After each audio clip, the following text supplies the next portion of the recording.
Oh, Every Time I Die. There's a band that got even more popular way later in their career. Like, we knew them and nobody knew who the fuck they were. Now, my niece loves them. Wears their shirts and shit all the time. And she's like 17. Is that the one that works at Marion Donuts? No, that's Rachel. Okay, because I seen her and she recognized me because we're popular from our podcast. Yeah. Went in to get a cup of coffee. She's like, "You know my Uncle Mark?" Yep. I'm like, "Yeah, I guess so." That's Rachel. She works at the one in Camp South? Yeah. Yeah, Oh, she okay. works there with Sarah, Sarah Kuhn, you know her, Yeah. friend of mine. But yeah. We went to school with her. I know who she is. Yeah. But, yeah, that's the one. And welcome to JAMUP number 21. We can drink legally. Our podcast Yes, can we drink legally can. now. Podcast can drink legally. It's going to need you to keep up with you guys. Yeah. It's going to need to keep up with Jeff specifically, which I guess is always the first initiative. Fight update, sir. You definitely have something And for us this this is week. the first time I can say it. You're not going to leave him hanging? You don't Nope. want to make him wait till the end of the podcast? Nope. I am officially You're a gentleman. scheduled for my UFC debut March 9th in Wichita, Kansas. March 9th. That's so far away, but yet so close. It creeps up on you quick. It doesn't seem far away at all, to be Yeah, honest. it's gonna be here before you know it. Because February is short as fuck month, by Right. the way. So you lose a couple days And of a when normal you're- camp there. When you're in camp too, man, you think you have all the time because you're just grinding, going through hell. And then all of a sudden you're like, oh shit, did I do enough? But I know this time for a fact I'm doing enough. So, Yeah. So when you started, what did it put you at? About a 10-week camp for this fight when you actually knew? Yeah, it was like 9.5, 10 weeks. Is that about normal, or I know for title fights are probably usually a little bit longer unless there's people pulling out, but what is the normal amount of time? I would say allowed for a fight camp. We kind of do like a pre-camp, especially if we know it. But we're in the camp now, so it's about 8 weeks. It last week felt like my first official week of camp.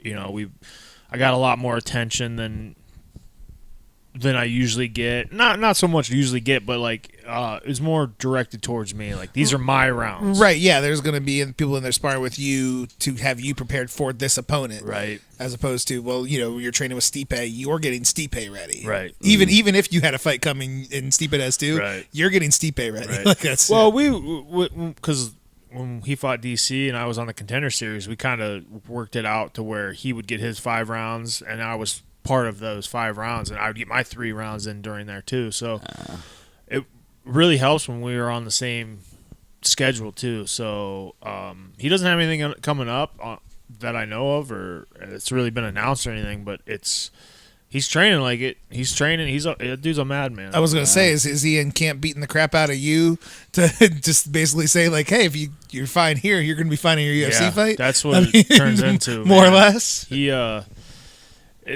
any gym I go to, man, I'm like the big dog in there, and then he puts me in my place pretty quick. So Yeah. it's a good feeling knowing you're not the top guy in the gym, though. It really is. Yeah? Yeah. Oh. A lot of people wouldn't think that, but yeah, it is. I guess the pressure's kind of off in that situation. Yeah, but the pressure's there to at least try to compete with them. So that's what I try to do my best. Some days are better than others, that's for sure. Yeah. Well, shit. Tell us a little bit more about the fight, man. So who do you got? What does he do? What are you looking for? Anything that you can share? Yeah, I'm scheduled to fight Walter. About to fight Walt. Yeah. Walt can go 5 rounds. I think he could. I got Daniel Spitz. Believe he's out of a camp in Washington. He played. I believe he played football for Washington State back in the day, or not too long ago, or whatever. This is his 4th fight in the UFC. So he has the experience on me in He's the UFC. 1-2, right? 1-2 in the loss, UFC. win, loss. But he's real long, rangy fighter. But everything I've watched, I know that I'm a little bit better than he is at everything. So it's the game plan. Is go in there and just do my game plan. It's my fight. No, it's good. Don't tell them the actual game plan because you guys got a lot of viewers with last week's episode, Yeah. so if it gets out to them. Right.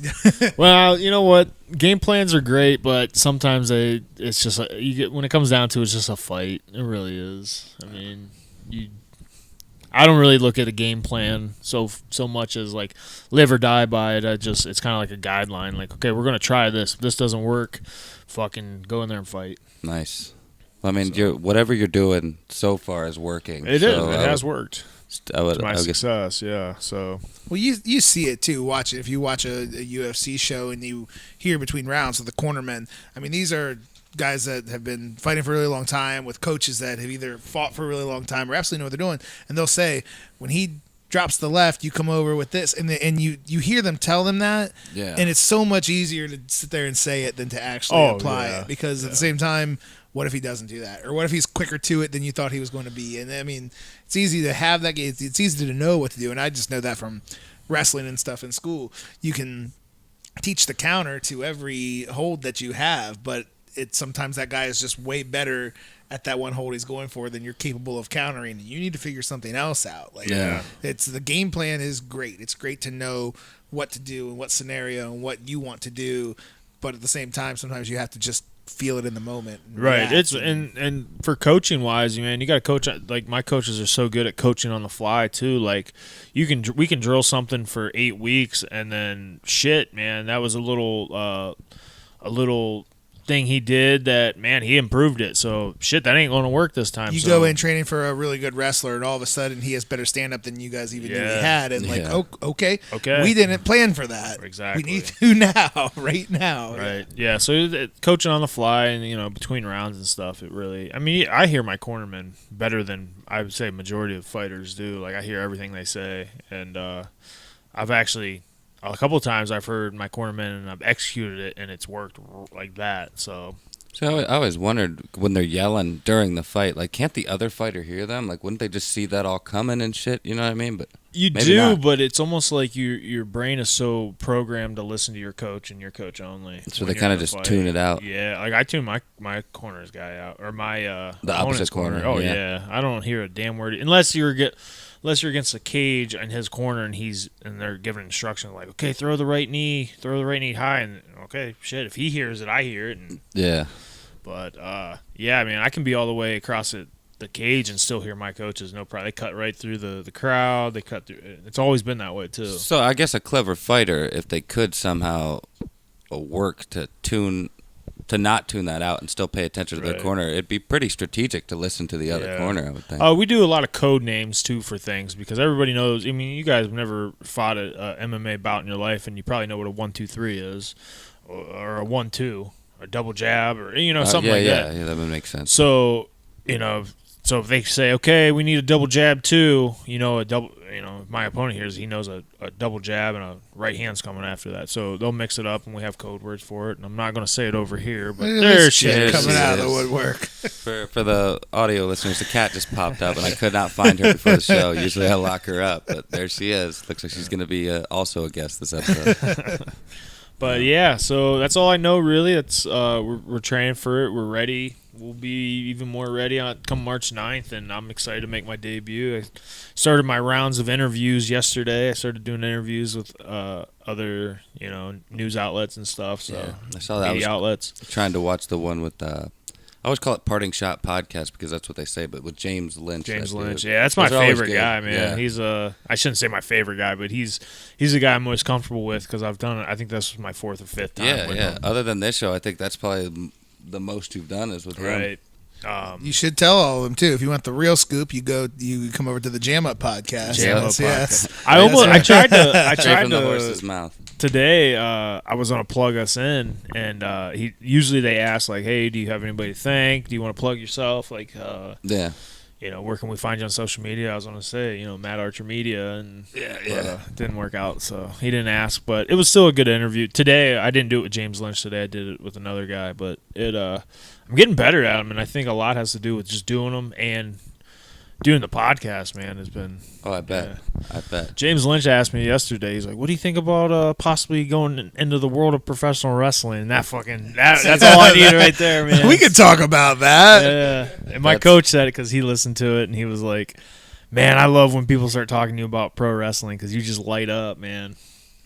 Well, that's just in your position too, and like I mean, you've been fighting for a really long time, but you are brand new to the UFC, and like there's diplomacy and things like that involved, where you probably don't want to be the guy going out there and giving these big like over the top interviews and answers. But like when they ask you about something that you just you, Jeff Hughes, the person, oh, what do you think about professional wrestling? And you're like, fuck, man, I know professional wrestling. Yeah, let's talk. Yeah. I got you.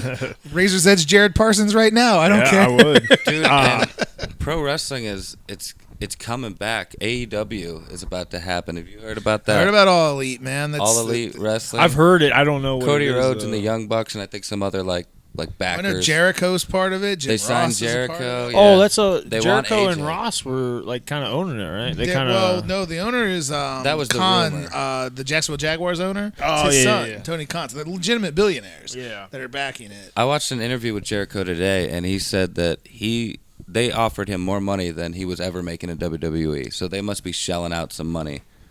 That's the way to do it. Money talks, man. You can get top-notch talent. You can get TV. You can get promotion. You can do all that sort of thing. When you have real money backing it. TNA never had that. Yeah. TNA had awesome talent. They had AJ Styles and stuff coming through, Loki and Christopher Daniels and all these guys coming Samoa through. Joe and Homicide. shit. Yeah, Homicide, Samoa Joe, just all these incredible talents coming through. That and you knew that you could watch them, but it didn't feel like you had to. The promotion wasn't behind it. They didn't make them feel like stars the way that right now Kenny Omega feels like you need to watch his matches. You Yeah. need to do what you need to do. If it's on TV, you need to watch a Kenny Omega and a Young Bucks match. Like I think Kenny Omega's coming, and I guess the Young Bucks turned down millions of dollars from WWE to heard do that and heard that about AEW. Omega too.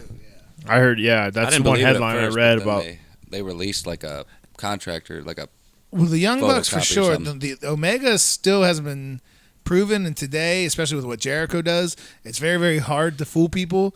So I wouldn't be completely shocked to see Omega at the Royal Rumble in 2 weeks. I think that would be I out of this world. That's what I'm thinking, actually, because 2019 was supposed to be the year of Omega, and AJ did the same thing. I mean, AEW wants AJ Styles, but I don't think AJ's going anywhere for a while. I don't think so either. Why would Especially with Kenny. If Kenny Omega is coming, who doesn't want to see Kenny Omega and AJ Styles in a WWE ring? That's a WrestleMania match waiting to happen. Yep, for sure.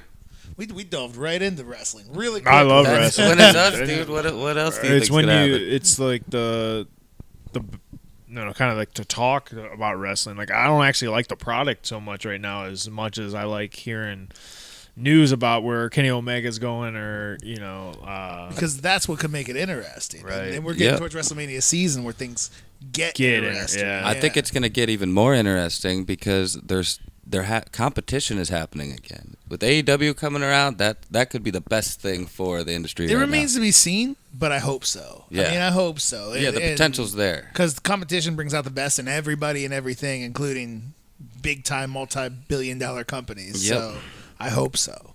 Me what too. what network are they going to be on?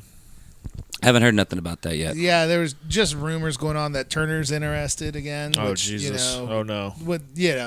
Which if you hear Tony Schiavone say that's what killed That's WCW. what killed it. Yeah. But I mean, again, with having that sort of money behind you, they can. See, I it's gonna thought help. AOL killed WCW. From what it sounds like, Eric Bischoff talks all the time. Is AOL came in and they kind of killed the did. product. The product was Dying. anyways. Yeah. If you compare what happened in '97 going into the middle of '98 and then especially '99, it's just night and day. How Right. different it was. They but- need a big network to be able to compete, because as much as people want to say online and streaming stuff is where it's at right now, Yeah. it's still network television is still where it's I had at. that conversation with somebody because I guess that Impact TNA is on Twitch, Yeah. you know, and I guess it's a really big deal. And I said, I'm like, man, I guess I sound like the old guy in the room, but I don't understand Twitch. I don't either. I just don't. I do. don't understand it. I watch stuff on Twitch. So you watch sometimes. stuff on Twitch, and I don't get it. I knew that it started as like you watch people play video games, and like that does not sound appealing to me. And like, but that's me. It all depends on the person, really. Like if you like the person playing the video games, you can very much watch these people play the video games, especially if you like the video games they're playing. But like you can't watch everybody. But it did start out like that, like people just playing video games. Now, I think because you can just stream from your PlayStation straight there, and you can't see you, or you can't talk, or you can get like a little PlayStation camera and shit. But now they do all kinds of things. There's they do like talk shows and podcasts and stuff on there. There's It's and most of them evolved from like you what can I watch heard. them live on there, and then that's the shit they eventually put on like YouTube and stuff like that. Gotcha. So like I've been looking into it a lot. Like I've streamed on Twitch playing like Red Dead and shit before, and I've been looking into like streaming it live on Twitch and then just uploading them to fucking YouTube later for the yeah. podcast. Now, see, that being said, it's obvious you have a better beat on, you have a better pulse on what technology nowadays than, say, me and Jeff does. So now that being said, if there's an awesome pro wrestling product or an awesome anything product, there's an awesome pro wrestling product, and we got it on Twitch, come and watch us. You're going to know about it. You're going to know how to do it.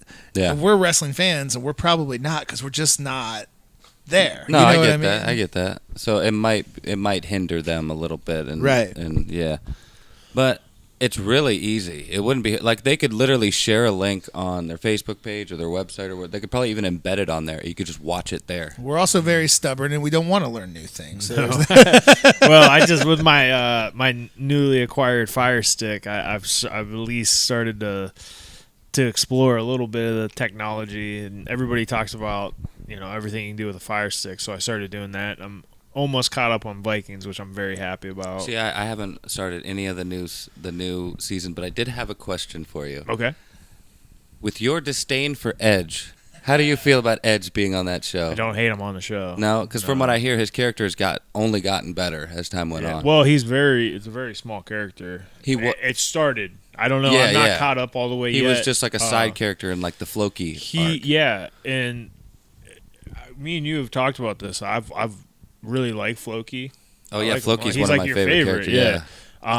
I could care less about that right now. That's what the part I'm at right now. I'm like, man, I liked where it don't... was going, but I hate hearing that you could care less about it right now. Ooh, it's pretty. It's boring right now. It's all about the. It's all about Lagatha and Bjorn and Ivar and. I'm not gonna complain about more Lagatha. Oh man, she's a Fucking love that girl. show right now. Love dude. her. Oh, okay. I'm watching tonight. I like Christian's part on there, just like I like. Oh, him in the shut the WWE. fuck! When You're he's out. not Get around him out at of all. here. Is Christian on the show? No. Oh, I was gonna say.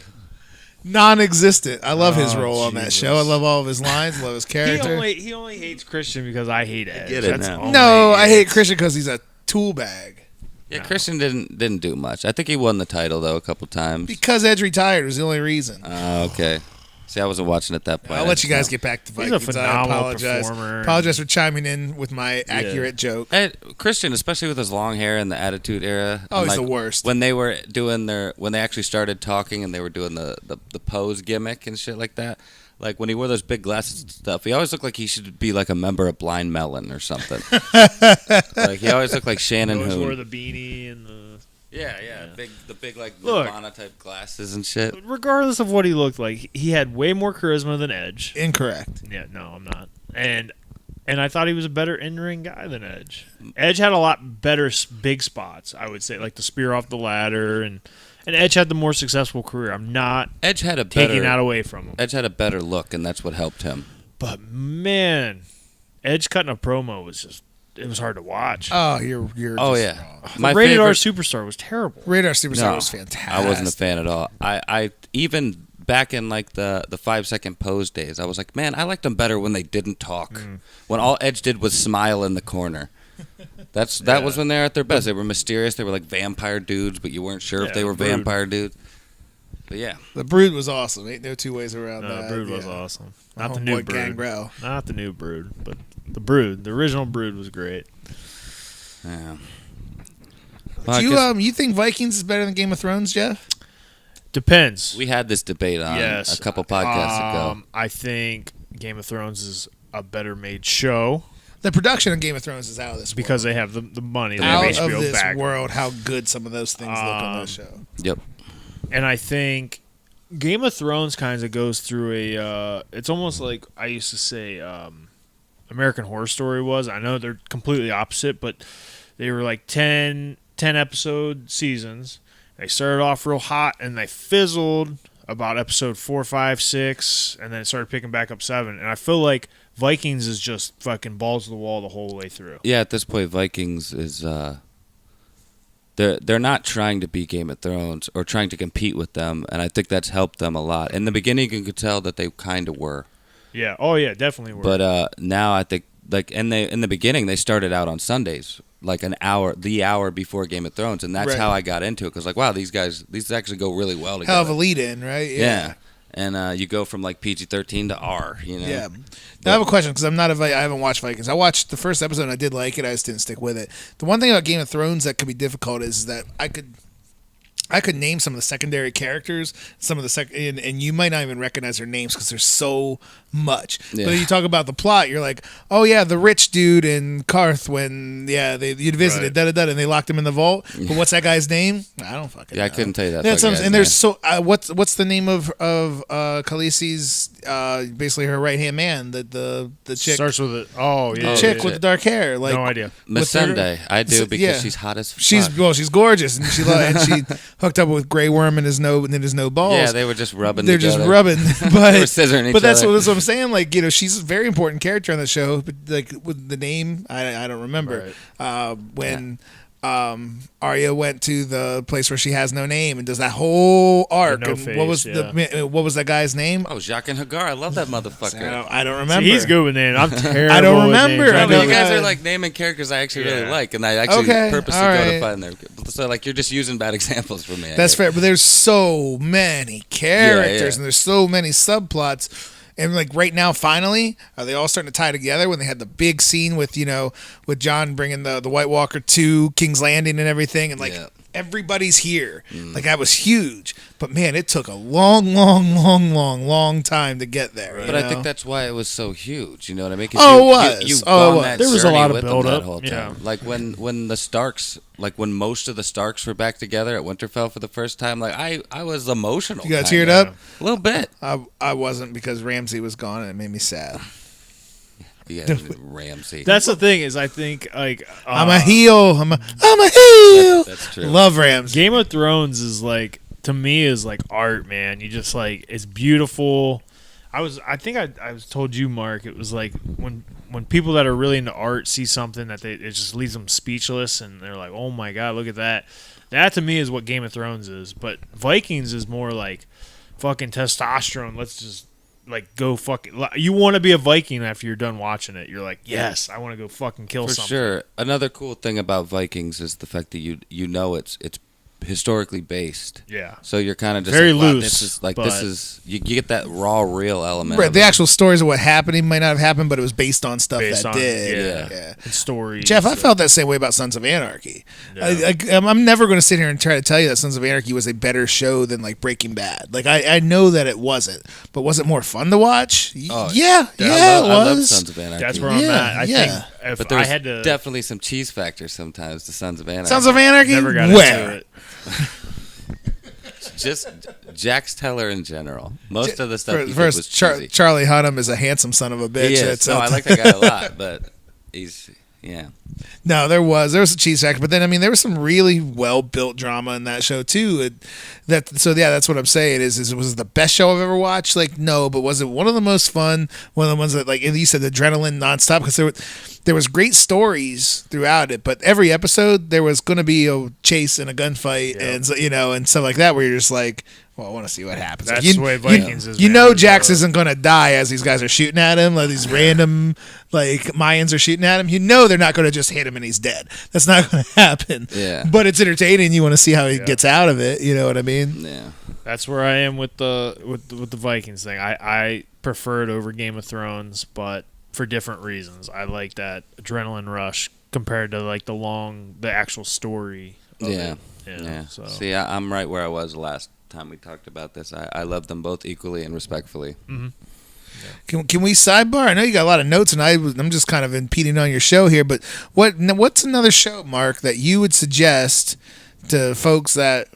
I mean, everybody knows Breaking Bad. They know Game of Thrones, and if you're going to watch it, you probably have watched it by now. What's a show that you think somebody should sit down and really sink their teeth into and watch through and through? Well, the first thing that comes to mind is not the best example, but I suggest Black Mirror to everyone.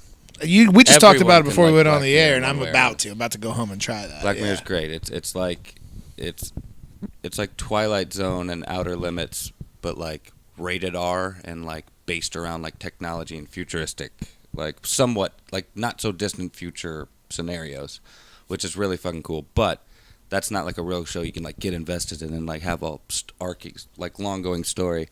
I would say Preacher on AMC. Yeah, AMC actually, that was actually my dad was telling me about that. So it was a really good show, based on a graphic novel, and Seth Rogen and Evan Goldberg produced. Guys that made like Superbad and shit like that. But it's not a comedy though. It's got comedic elements. Oh, it does? It's very much based. It's about a preacher who gets like he's like over something comes into him one day, like a force or a spirit or whatever, and it's essentially the voice of God. Like he can tell people to do things and then they will do it. You know what I mean? So it goes on from there, you know what I mean? But it's fucking fantastic. There's nothing quite like it. I started watching some of it when it first came out, and I enjoyed it. By the end of the first season, you're just like, there's no fucking show like this. Right. I mean, they go into... They go there, you know, when it comes to a lot of certain, like, religious things. Like, you see God. Like, you know what I mean? Like, you see... And if they present it in a way that seems, like, plausible, like, you know, it would be like, oh, shit, like, what if that... was it? Yeah, like it's a realistic take on like this real fantastical shit, I guess. Huh. In a way. I'm probably selling it short, but I love that show. No, like, I'm gonna give it a shot. I've heard good things too. Fire stick. I told you my shut brother. about the Fire Stick. I don't. No. I got a crappy one that doesn't work. Dude, I literally sat in front of the TV for hours, just going, "This is awesome. This is great. I kept going. This is phenomenal." You know what the crazy thing is the only reason you need those Fire Sticks is to have something to put that application on. Yeah, and Amazon doesn't give a shit. Yeah, you can download it on your computer for free and do all that without having to pay $70 or however many dollars for your Fire Stick. New Fire Sticks want $50, I think. Yeah. But still, that's $50 you don't got to spend if you got a computer. Yeah, but it's incredibly easy. I got mine for free from my manager. Thank you, Jim. Oh, nice. $50 is cheaper than a computer if you don't have one. That's true. That's true. Wait, what about you, Jeff? You got a show that you binge watch? People might not know right about? now, it's like I said, it was Vikings. But I mean, there's so. I love Dexter. I still, from time to time, put that back on, but that's been over forever. That's one I didn't really get into. I watched the first season, but after that, like, I didn't buy any more after that. I watched a few episodes and didn't really enjoy it. You're not a Michael C. Hall guy, though. Yeah, how could you be? He's awful. He's not awful. He's an acquired taste. He was awful in 6 Feet Under, too. I never got into that. But, I started from Mark, I mean, I know it's on the list, is Murder Mountain. I'm only one episode in. You started watching? Yeah, dude. I watched the whole thing. It's fucking bizarre. Dude, by the third episode, you're just like, what the fuck? Did you ever watch Making a Murder? Yeah. Okay, it's kind of like that, similar. It's kind of like documentary. It's style. a Netflix documentary, so it's kind of like it's a real documentary. Yes, it's a real thing. I know you have to say that now because there's so many mockumentaries that happen. That's going to be my suggestion when you get to me. But Gotcha. But you can go ahead and tell them. No, from what I got, you watched the whole first season, but what I got from it is this place in California. It's notorious. It's in the mountains. It's notorious for years of being a huge pot farming. Yeah, Humboldt County, California. Like Northern California. And it's where, like, you know, the people that we were. Come on. Come lay down, you asshole. I'm just messing with him at this point. It's like the people that we were friends with, man. The one like Anthony Morris or something. Like those type of people go there and like they think they're gonna strike gold with, you know, the pot industry, and it turns out, man, there's a lot of like bad shit going on up there that people don't really think about before they get out there. It's not all peace and love and but that's how it like started out back in the day. Like the whole first episode, most of it anyway, it explains to you how this place became like this and why it was like this and why they could do this legally for so long. essentially technology is what made it so much worse for them over the years. But with that being said, that went from being like a couple hippies up in the mountains to like now there's fields and fields of this shit that are hidden over the redwood canopy. Yeah, like Murder Mountain is the name of the show, but Murder Mountain is only one part of the mountain itself, and that's like a mountain that it's basically an outlaw town. Like police will go in there and they're escorted by security on four-wheelers with masks and shotguns on their back. And the cops are driving through like, what are they doing? And like, oh, they're escorting us. And he's just like, we're the police. Like, so it's essentially, it's an outlaw town. They're pretty lawless up there. Yeah.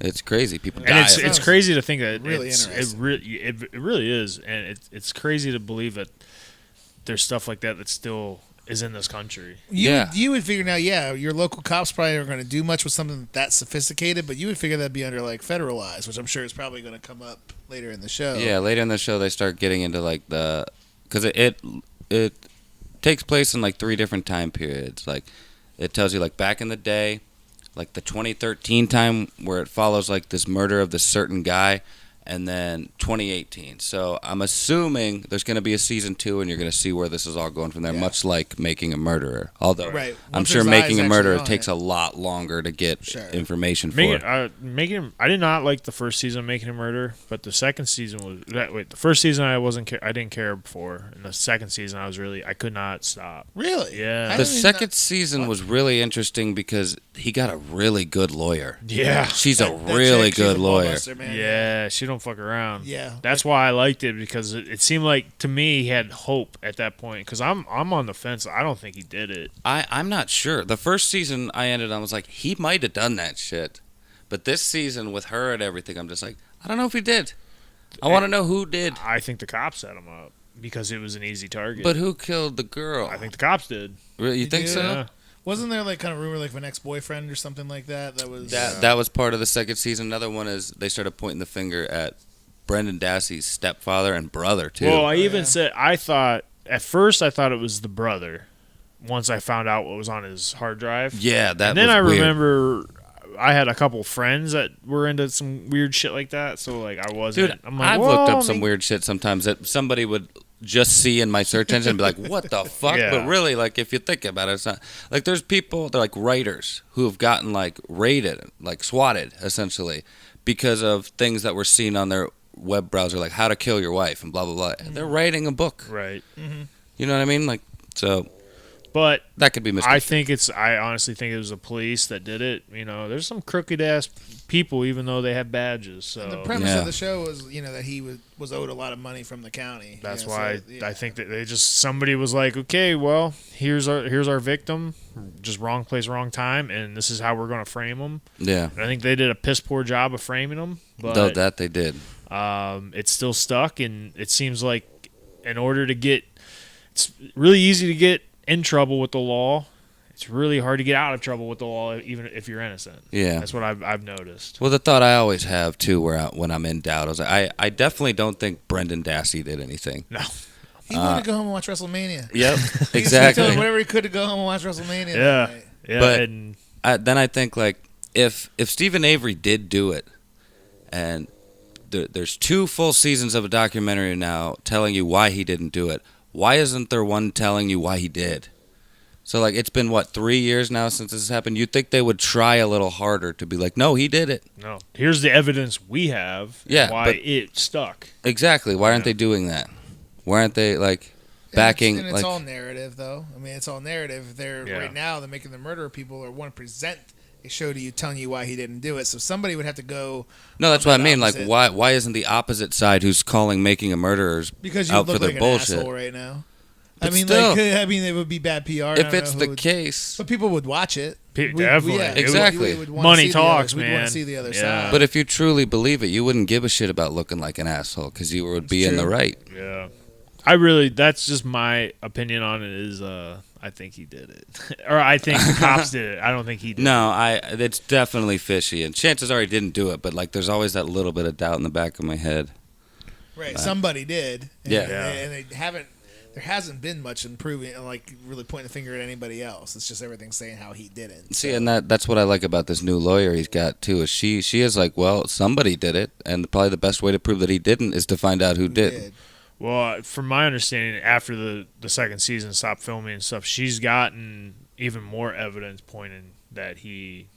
Like, It didn't stop when the documentary stopped. It was like, she's like, oh yeah, we're gonna get this dude out of trouble. Yeah. And she's like been, if you don't, for people that are listening that don't know what we're talking about, this lawyer has gotten a lot of people out of trouble. Oh yeah, I think there was one guy who ended up actually doing what he did, and even then she recanted and even told him where like a lot of the bodies were and stuff, like in a press, something like that.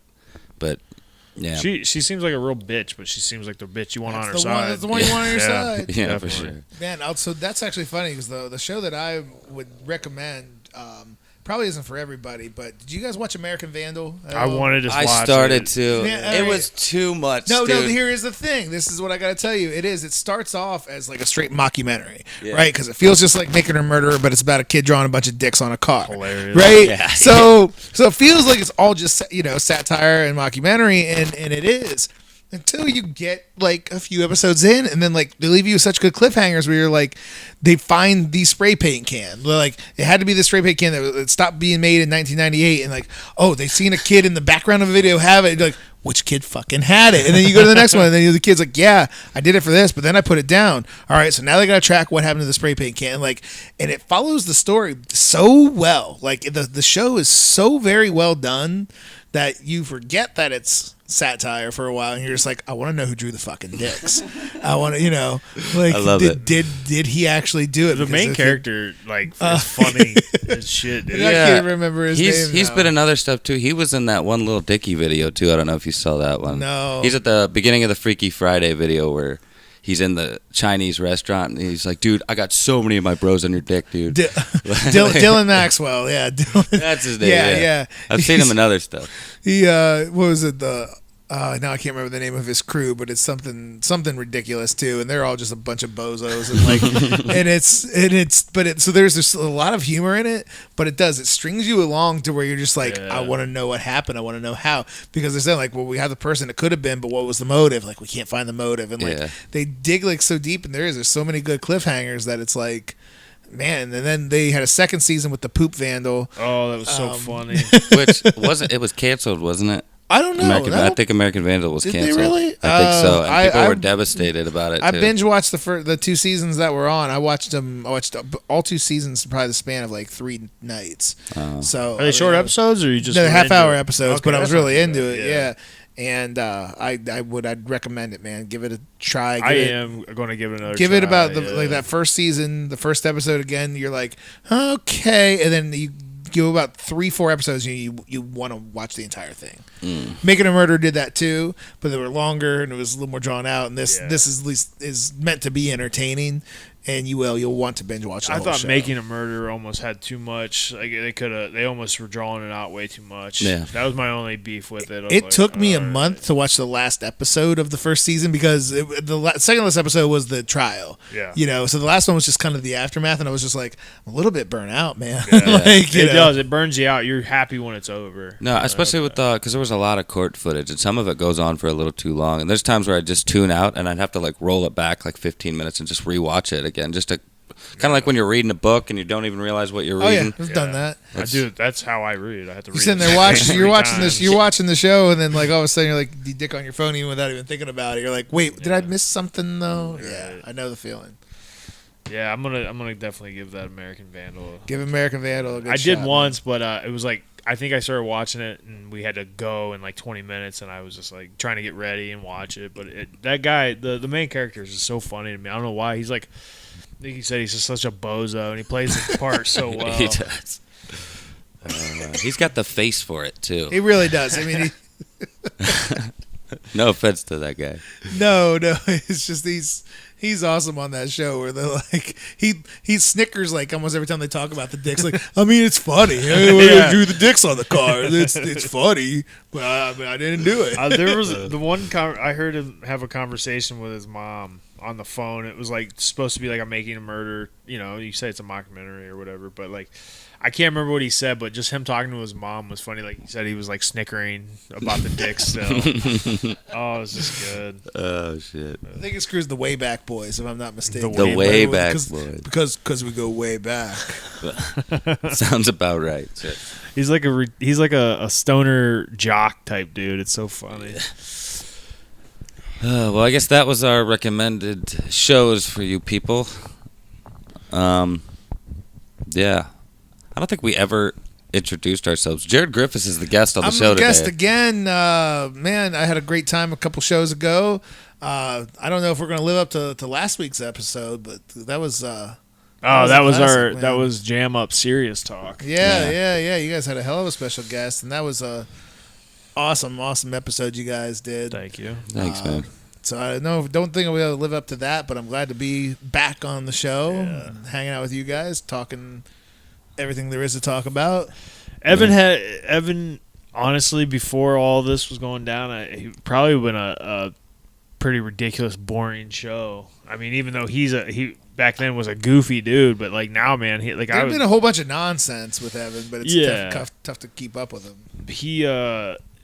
I was so happy, man. He's like he's same Evan but different. He's like speaking clear. He seems like he's all there. The fucking lights are on. You know, it's hardly a person that we know anymore. Like, you know what I mean? It's been so long. Yeah. But listening to that, I mean, like he told the story of stealing change from my house, and like I'm sitting there thinking to myself, like, and you hear this like third person sometimes where you hear like people do terrible things when they have a problem, and without being sympathetic, you can immediately think like, oh, that's just the excuse. That's just an excuse for him. But like when you actually know him, and you know that's not the real person that he is, you know that really if it wasn't for those problems that he never would be that person. Yeah. Like, you know that. It really opened my eyes to a lot of the whole, like I used to be one of those boneheads that was talking all about, addiction's a fucking choice. You had a choice to put that needle in your arm. You had a choice to pick up that bottle of whiskey.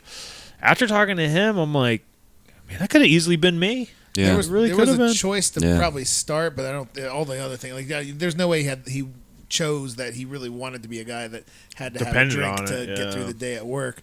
But I mean, just so much respect for him, because how difficult is it for anybody to sit and just admit they're wrong, right? Even amongst your friends, just to be like, you know what, yeah, man, I was wrong for that. Like, it's a hard thing to do. Well, he got did on it here for in front of an camera hour and a half. for over an hour, where hundreds of people have already seen it, and more still can. It's always going to be out there. Yep. So you got a guy bearing his soul telling you, like, yeah, this is all the things that I've done. I fucked up. Like, that takes a lot. So, I mean, so much love and respect for him for coming on here. What did you take out of it?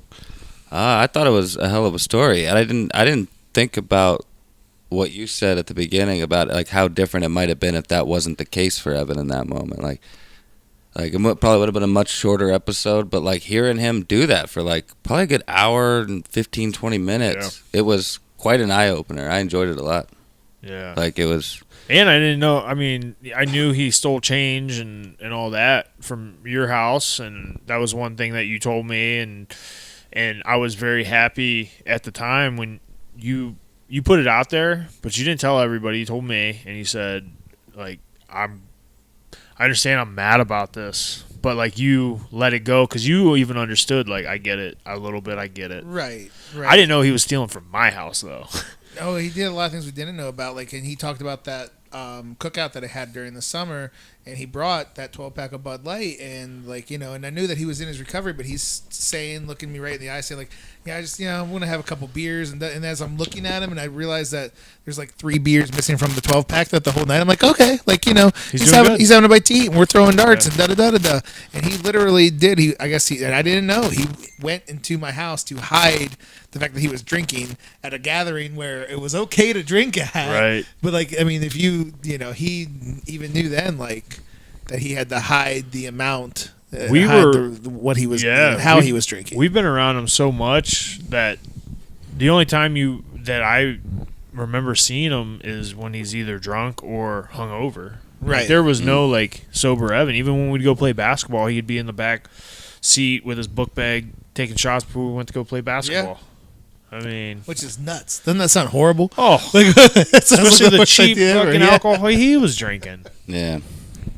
But, I don't know Evan as well as you guys do, and I've only hung with Evan a few times over like our adult years. Most of the time it was just like backyard wrestling. But come to think of it, I think most of the times that I've hung out with Evan, he was drunk, aside from the backyard wrestling days, or we were getting drunk. You know what I mean? Yeah. It was always at a drinking setting, because it was always like he wouldn't come over unless there was. I remember he was doing shots at CC and Ellie's like second or third birthday party, and I called him out on it. I was like, "What in the fuck are you doing?" Deals where it's like, with all the guys, be like, "Hey, do you want a beer?" Like we have it, Right. But yeah, he's actually pounding whiskey shots where he's like doubles, like lining 2 shot glasses up and taking them. Like, this is not like the this is not the setting, dude. There's like grandmas here. Yeah. But I'm happy, and I haven't talked to him in a couple days, but I hope everything is still going well with him. Well, we need to get him back on here. Get little update. Well, he said this really helped him. Yeah, airing it all out. Yeah, good. Aired it out. Yeah, he kept saying it was very therapeutic at the end. That was a good time. Yeah, we even hung out for a little bit afterwards. Yeah, he kept saying thank you to me, and like he's texted me a couple times, like, "Hey, that was great. Thanks for having me again." And so it was good. It was a good time. Cool.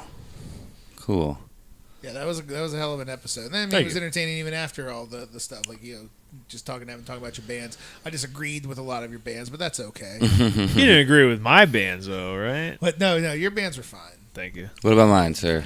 I know you like Foxy. Foxy, and I like Horse the Band. Nice. So, all right, so I was good to go. But I never dug deep into Horse the Band, because to me, I always thought it was kind of a gimmick. Well, nowadays they're much better. Like Really? I liked them before, but now they've grown up a lot. You know what I mean?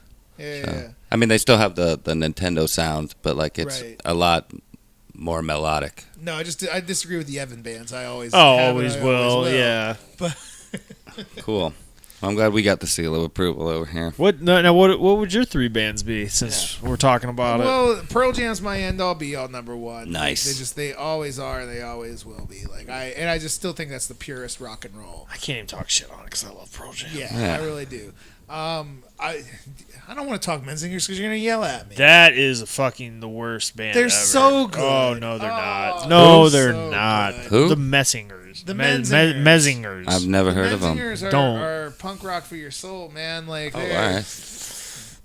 they're so good. There's 2 singers. They'd be listed as punk rock, but like they're not punk. They're not like the Ramones. They're not like the Clash. They're not like any of that. They sound the main like a punk folk bands. band, like a punk folk band or something. They're I don't know, man. They're just like rock and roll too. Like they have 2 singers, and they alternate most of the songs on their records.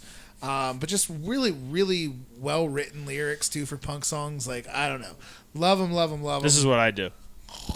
Yeah, I'll have to look him up, I guess. He's going to shit on him. I'll give you some Menzies recommendations when we get off the air and I don't get yelled at by Jeff. Cool, yeah. I'm pretty open-minded. I like all kinds of music. Man, the number 3, if I'm sitting here talking about my like absolute like favorites, like it's easy to talk about like Tom Petty, like because like his everybody knows his hits, like, but then like here's the thing, like you know the greatest hits, 2025 Tom Petty songs without question, right? Yep. Put on one of the old, like just the whole albums. Now, granted, it's not like I think half the songs aren't as good as the hits, but there's like 2 or 3 that aren't really good hits that are like, holy shit, that's a really good song. I don't know if this one. I didn't know if it was a hit. I don't know. I don't never hear it on the radio or anything. But when I bring it up, people know what it is. But one of my all-time favorite Tom Petty songs is "It'll All Work Out." It'll all work out. Yeah, no, Love that's that a great song, and I don't think it was a radio hit. Yeah. Okay. Cool. No, it wasn't a radio hit, but like it's a.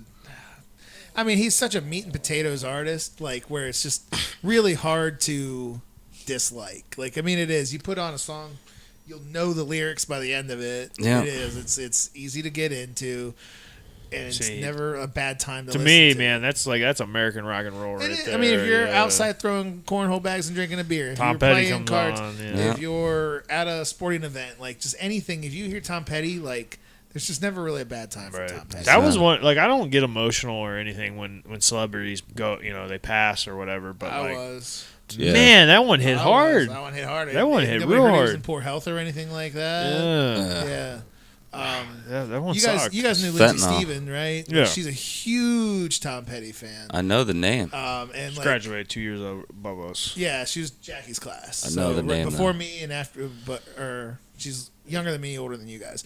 And like on that day that he passed, like I don't know, I haven't talked to her for years upon years. There's no real reason to, but like I messaged her. I was like, "What Tom Petty song are you listening to right now?" And she told me. Like she knew, and she's like, "What the fuck, man?" And I'm like, "I know. That one's when I heard, because I heard on the radio that he was in the hospital in like a coma, and it didn't look good, and I was like, well, and then I swear to God, maybe a half hour, an hour later, they're like, Tom Petty has officially passed away in the hospital at age 60 something or whatever it was. Mid-60s. Yeah, I think it was 65, 66, but like it was like that was one of the first artists that I got into when I was a kid, because it was always on Rock 107 or 107.9, and my dad always had that going on in the garage. He loved Tom Petty.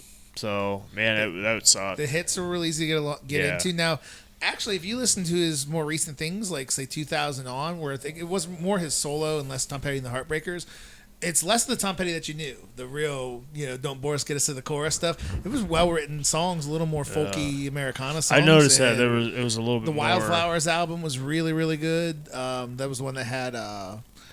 You Don't Know How It Feels and Good to Be King and You Wreck Me. Like, there's some good hits on that one, but he had a couple solo albums going forward into the 2000s that are He was one really of the good first albums. artists that did like different music videos too. He had the Don't Come Around Here No More video, the Mad Hatter and the Alice in Wonderland. Yeah. He did. He had a couple in Last Dance with Mary Jane. With that Kim was a Basinger, cool. the dead, yeah. That was one of the, as a young child, I think I was 5 or 6. Man, that video stuck out to me. That one and this is a completely different artist, but Meatloaf.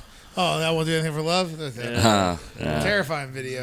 I used to make my mom turn it off when it came on until you man. saw it for the 700th time because it was always on. Yeah, but like those two videos to me was like one of the first memories I have of music videos. That was probably how Thriller was for everybody too. Yeah, you remember how think of how incredible that video was when it came out. Yeah, it was still cool. To this day, watching it, you're still just like, wow, what a marvel that was. Right. Yeah. You forget that song's pretty awesome. Like, it really good is. Song. Yeah, I loved it when Stranger Things did it for their season 2. Nice. Really? They like remixed it for the trailer. They begged and pleaded for that too. They even had really? What's his name from the beginning? I can't remember the dude, but the dude who had the great fucking that wasn't Boris Karloff. Whoever it is, the guy that does the voice. Oh, Vincent Price. There you go, Vincent Price. Yeah. They even had that like edited into the beginning throughout the whole trailer. It was fucking awesome. Sweet. But the very end, where the very end of Thriller is where it was a really well done trailer. Yeah. For it, and they like begged and pleaded and did everything they could to get. They were like, Thriller's the only song we need for this. That's all. It embodied that time period. It really did. And it wasn't in the show whatsoever. It was purely for the trailer. It was just the trailer. Yeah. But yeah, you didn't get into season 2. No, I might be like the only person that liked Stranger Things and didn't love it. You know what I mean? I kind of took it at face value. The nostalgia is awesome. Like, that's there all day. Like, the nostalgia, and I'm older than you guys, so I had you remember some of I it. had it in the feels right there, right? Yeah. But first of all, Matthew Modine sucks. Second of all, Winona Ryder sucks. Okay. Oh, wow. So we're gonna get those two things out of the way. The show itself was like okay. It was okay. Like, I didn't think it was that great. I didn't think it was that well written. I didn't think it was anything spectacular. I thought it was okay. The nostalgia was awesome because it really made you feel it, man. Like, just even the furniture in the basement where they held just all of that made you felt like old family room. Right, I dug it, but like the actual show itself, I liked it. I was glad I watched it. I really didn't want more, and if they did more, I would have rather had it be a separate story arc. I think, right. and then still did the nostalgia the right way, because I didn't really want more of that story. Come on. The thing about Stranger Things is I think I had said this on the show before, but like I started watching it. I want to say it might have been the first or second day it was out before it hit social media as being this giant thing, because it took about a week before it hit social media. But I started watching the preview because on PlayStation it would show the preview of something, and I was like, man, that looks like Are You Afraid of the Dark? I'm like, I'll check it out. Yeah, it was 9 o'clock, does, yeah. right? Next thing I know, it's 1:45, and I'm watching. I'm like, I got to go to bed. I have to work at 6:30 in the next morning. But yeah, dude, I thought the first season was exactly what I needed at that time to watch. Like it drew me in, and it stuck to me. Second season wasn't as good. I know a lot of people argue that, but I thought the second season wasn't. I mean, as good. that's the way I thought. After finishing the first season, the kid comes home and he's got the weird thing come out in the sink and stuff at the very end, right?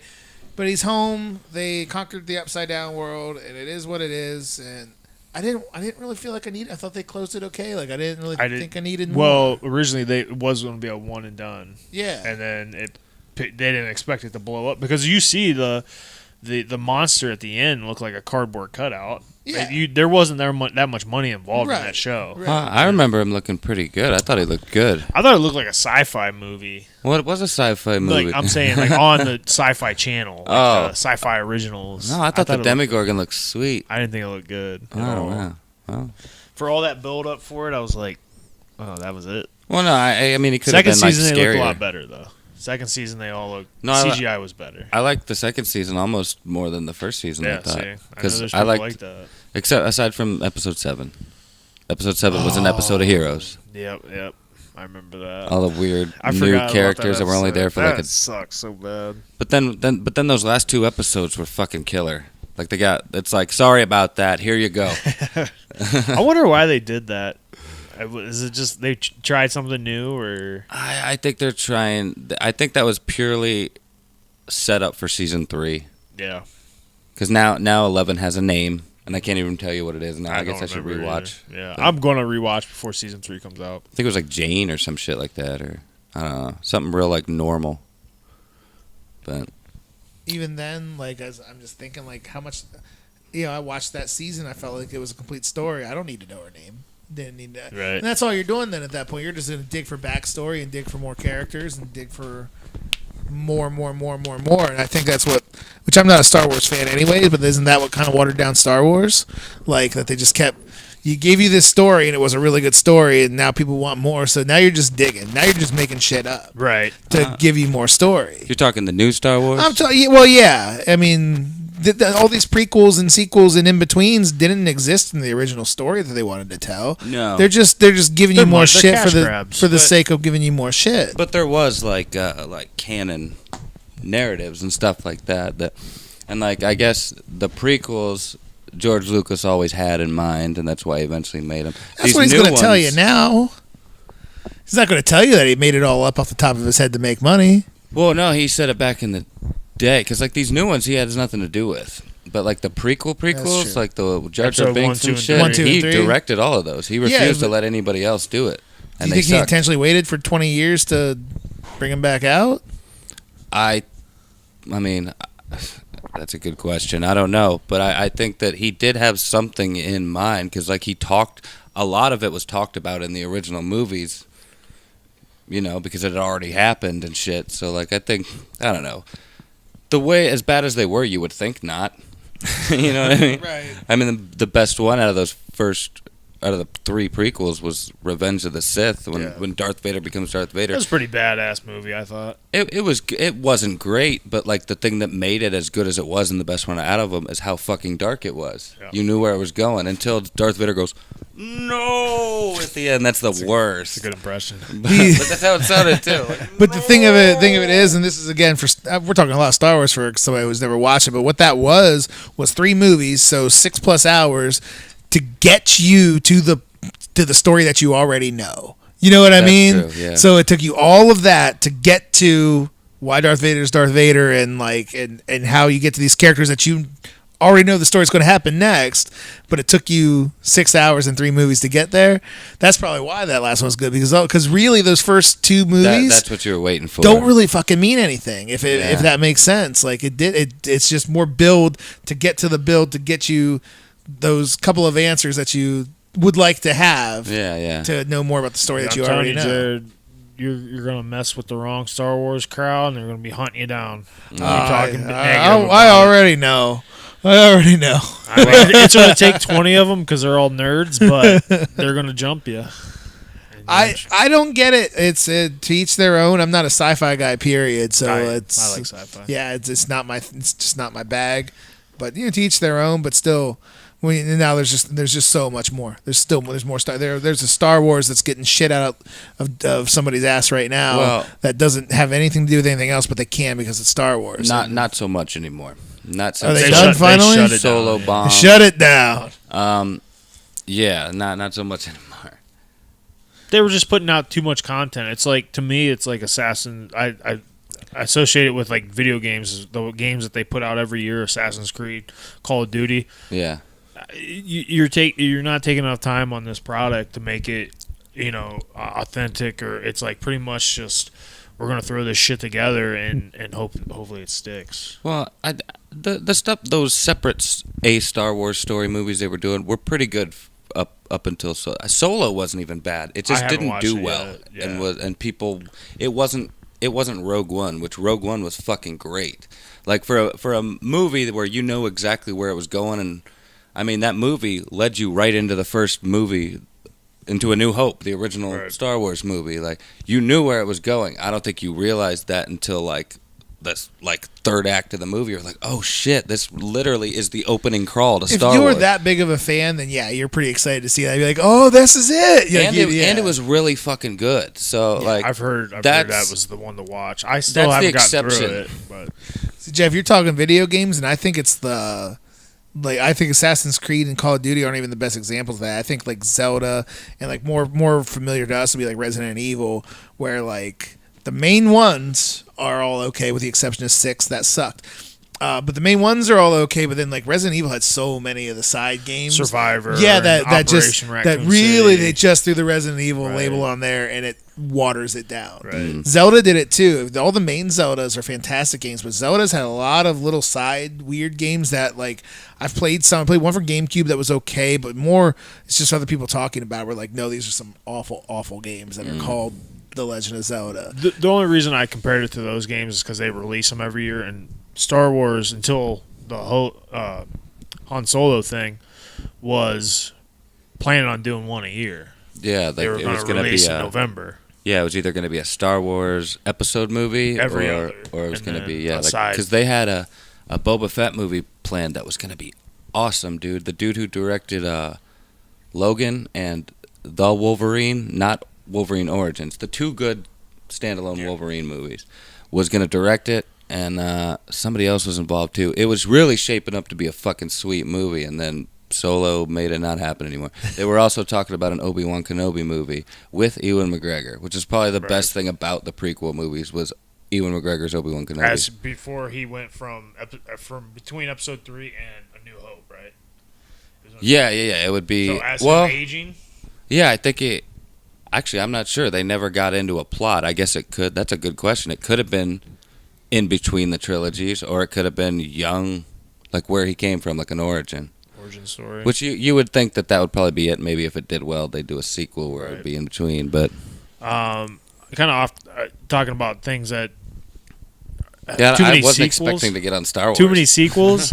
I was telling him about it on my new Fire Stick. They should son of a bitch. You. Get them on your shirts and your banner and shit. If Amazon gets sales from this, at least just give me one Fire Stick for being the butt of the joke on this episode. Sponsor us, Amazon. Yeah, that'd be a hell of a sponsor. It would. But Jeff Bezos probably needs the money with that divorce. Neither of you guys are real horror fans, and I wouldn't even consider myself a horror movie fan. But for whatever reason, I like Michael Myers as the character. And I watched the new Halloween. Yeah? I was blown away by it. I thought it was awesome. Yep. I heard it wasn't good. No, I thought it was amazing. Really? Is this not Rob Zombie anymore? I liked the first Rob Zombie. The second one was a pile of shit. I talked to Shane about it. Me and him were messaging each other because he's Shane. He likes everything. Don't ever have him on this podcast, by the way. You'll go for 19 hours. He just will. That'd be a good guest, actually. He would be a great guest, but he'll talk about everything. But yeah, so me and him were going back and forth. But because in the Rob Zombie movie, it made him too superhuman almost. And the first one is the one that everybody talks about. The very first 1978 is classic because it was the start of something. But this one is a sequel to that one. None of the other movies. No, that's ever what existed. That's what made me want to, because I'm not a horror guy either. But like, I wanted to see it because I was like, cool. They're canceling out all the ones I didn't give a shit about. And yeah, you have the first one over there, don't you? Yeah, Yeah, and right there. I actually have two versions. I have the blockbuster version and the normal version, Yeah. which I don't think there's any difference. Just the case. Just the case. But actually, I think they might. I think that was back when Blockbuster would edit things. Mm-hmm. But anyway, that's what made me want to see it, and I was psyched because Jamie Lee Curtis is back too, Yeah. and they're just wiping out all the shit that doesn't matter. And, I liked it. Then I heard bad reviews, and I was just like, oh man. I don't know why, because like to me, my biggest problem with the very first one, the 1978 Halloween, was they would build. It was almost too much building to get to the very end. It was more psychological, like on the thriller. This part than the one, actual- I won't, without giving too much away, I'll give away one part. It was, because I'm sure, I mean, you might go back and watch it, but you get to see the wheel spinning Michael Myers' head a little bit. Really? Yeah, like the one scene he's walking down the street and it's during trick or treat, so kids are flying, walking right past him, and he stops, he looks to his right, he just walks down this driveway, walks in the garage, without hesitation, grabs a hammer, goes in the back door. The lady's in her kitchen cooking. He smacks her over the head with the hammer just to grab a kitchen knife, and he walks right out the door. like there was no like wrong place, wrong time for this lady. It was just like this guy was just like, nah, I need a fucking knife. It's like, what am I gonna- this bitch needs to die. That's almost comedic. Well, you know who was one of the writers for it? Who? Danny McBride. Okay. Yeah. All right. So that was a Danny McBride scene. Right It was, there. yeah. There was. I almost went, huh? That was kind of funny. And at this point, Halloween, it's Michael Myers. It's the character all those horror franchises they embodied the villain to the point where, like, you want to know more about the villain. It's not about the heroes even escaping anymore. Yeah. Like, you want to see the see death and destruction. Right. So killer so does. stuff like that, like where it's like you just get a little chuckle out of like Yeah. how he's even operating. I think, honestly, Jerrod, I kind of know what you like and dislike. I think you would enjoy it. I think it is. I like heels. Yeah, he is the best heel as a serial killer. I think he literally. You think he's a better heel than Freddy or Jason? Jason's almost a little sympathetic. Freddy's too charismatic. Yeah. Freddy's too damn charismatic. The first two Nightmare on Elm Streets, Freddy was perfect amount of heel, and then he almost got over the top. He was a caricature. He was of almost himself. Doink. Yeah. He was the Doink of the serial Before killer. he was a nasty serial killer with like a one-liner, and then it was like all the one-liners like on top of each other. So I don't those anything in the 80s I think is pure cheese, and if that's what you're looking for, they're perfect. Oh yeah. But this one I thought just was good. And Shane, of course, he did not agree with me because he liked the psychological, like he's there 1 second, he's not, and then this one was like he's there and oh fuck, he's still there, he's coming for me.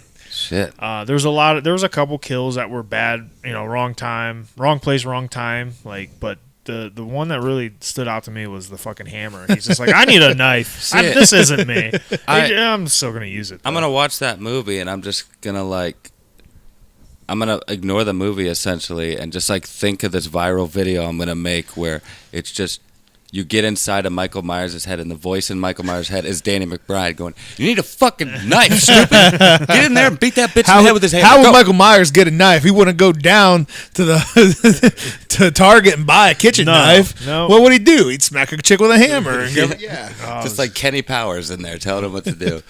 It was good. And so would you put Michael Myers as your top horror franchise guy? He would. He probably scared as in the back of my head, the 6-7-year-old me. If I'm gonna be afraid of something, it's gonna be Michael Myers. He's big. He is a fucking ninja, and he never dies. Well, that and he's just, to me, man, that ghost face is just something. It does something. For me. There's something scary about a pale, William Shatner staring at you. And Jason, Jason's also another guy. Like, all those guys are like the 6-year-old me inside of me goes, man, that's kind of freaky. Like, a couple times I kept looking behind me on the couch. You feel a little uncomfortable with the dark room and nobody nearby. Yeah. Yeah. You hated on the Menzingers. You didn't like that I Don't Want to Be an Asshole video? That was great. That was pretty good. If you watch it on mute, it's even better. Yeah, it probably is. Mark, so we talked about him earlier. One of their biggest hits is a song called "I Don't Want to Be an Asshole Anymore," and it's actually one of the more easier songs to listen to. But the video is pretty great. It's Jason Voorhees being an asshole because he is, and all his peers are just like, dude, that guy's such an asshole. He's just out killing people. Like, God, what's that guy's problem? This actually sounds familiar. I might have saw this. And he kind of takes it to heart. So the whole video is him like reading self-help books and trying to like turn himself around. This and sounds very. Doesn't he try to give like a girl flowers? Yeah, he tries to give a girl flowers. He tries to like take pictures of the photo booth, and then like he gets rejected by the girl, and he like starts writing like kill, kill, kill like on his dry erase board. And he erases it. Like, that's my favorite part. He's just trying. He's trying his hardest to not be an asshole and not kill people. When you cross Bomb across 43 down here, yeah, and you go to the other side and you take Bomb and you hit Waynesburg, isn't there a sign right there and their last name is Voorhees? Van Voorhees. Yeah. Van Voorhees. Yeah, the Van Voorhees family basically runs that. That's where you wrecked. That's where me and Evan wrecked. Yeah, that's Jeremy's family's Van Voorhees. Oh, yeah. His mom. I didn't realize. Just Voorhees. Jeremy's mom, if you're watching, you already know. Oh, she good Thank you for buying that pool. Thank you for being outside mowing all your lawn the and time. bikini top. What did I miss? You a lot. Can we go like visit? We can go back 20 years and it was great, man. Oh man, where was I? Yeah. If you ever went up at the top of the hill before you went to Bomb there, that's where Jeremy Pierce lived and his mom. Woo! Damn. She was always my favorite. She'd every time because Jeremy rode my bus obviously because he was right there, and his mom would be out mowing the grass. And it was like, so hot. Yeah, so hot. Hey, I mean, and it's not even like have a shop these it's not days. even like a hot mom hot. Like she was just hot. Yeah, she was very. She was definitely. So it's like she wasn't hot for a mom. She was just hot. She was just hot. Ooh, yeah. That's my kind of mom. I mean, thinking it back, like at that point, like where, like, because I know she was young when she had Jeremy. Like she was basically like our age now. Yeah, you know what I mean? Like, yeah she was. Whew. Damn. So well, hell. That was a sidebar. Yeah, got me a little high here. One thing I wanted to talk to you about, and we can obviously edit this if you're not comfortable with this, but your experience the last couple of weeks, what has it been like? Ooh, okay. Because I think I know enough, but I just kind of want to hear it from you. Well, I'll tell you what, we can tell a little story, and then we can seg into the single life talking that Mark and I were talking about. If we get in with the single life, I think that's a good way to end it. Yeah, probably. You guys have a whole list of stuff that you need to talk about. No, we got more episodes. Yeah. That's true. So the last time that I was here, we filmed ourselves an episode. We had a really good time. What nobody would have known was I was intentionally kind of staying the day away from home. Wasn't in the best place with my domestic partner at that time, and so I was just trying to have a good day away from the house. To be honest, like I was my dad's down at Granny Bird's. We were helping build that wheelchair ramp for her and stuff. Well, it's phenomenal, by the way. Yeah, so I mean, we're doing. So it wasn't just like I went out and got drunk with my friends all day. We were doing some work and all that, and then I came over here and like we did that podcast and we watched the TLC pay-per-view, and like it was just a day, man, where I just that's right. I wanted to get away from the house because again things were going downhill pretty quickly with the girl that I was with. We've all been there. Yeah. So I get home then after that. And I had a few beers while I was here, but like I wasn't hammered or anything like by any means. Oh, I was very impressed by the amount, the lack of beer you drank, because I think you had a 12-pack, and I left like half of them here. I can remember. And Mark had some, and you still had. Yeah. You One brought a 12-pack, and I think I drank like 3, maybe 4 while we were here the entire time. Yeah. So I get home and she was ready to fight. Now, and I know we're not gonna like get in the full story, but the thing that was like frustrating was now here's the thing, like we were again having frustrations with this person for a while anyways. So I get home and she's ready to fight. She's furious, and what her grief was she was going through the phone log and mad that I was having phone conversations with the mother of my kids, right? Wow. And I said exactly, I'm like, I'm I have to talk to her. Like, and this is near Christmas time and everything too, so I was talking to her a little bit more than normal. Like, but I mean, it was a conversation saying I'm getting this and this and this for the kids, just to make sure you're not getting the same thing, and just stuff like that. We talked about like our daughter wanted to get her ears pierced, and like had a real discussion on it. Like, what do you think? I mean, just. I don't really want to talk to her all that much either. But like, there's things we have to talk about, and like and me going through the same situation right now, with me not being with the mother of my daughter.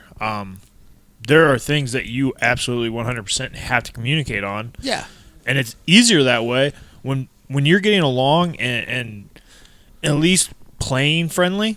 You don't have to be best friends because nobody expects you to. And then ultimately, and what I realized, and this is what Lee had said and what other people had said that I know is true now, that the girl I was with didn't like it when we got along. Had insecurities about it, right? And did not like it. So when I got home, she was ready to hit me with that. And what I was, we're going to say what I'm guilty and not guilty of. What I am guilty of was not keeping my composure at that point because I was tired of it. I was, been upset with her, and I, more, bad words and everything like that, and just I'm tired of all of this, and like I'm not dealing with this anymore, and you need to go. And we are not known for our patience. When it comes to that so, and so women aren't necessarily known for, not making that happen either. Sure. You know what I mean? Well, sure. Now that when you get into a domestic incident, as we're going to talk about here, they can be an asshole the first 99 times, and if you're too big of an asshole that 100th time, it doesn't really matter. Yep.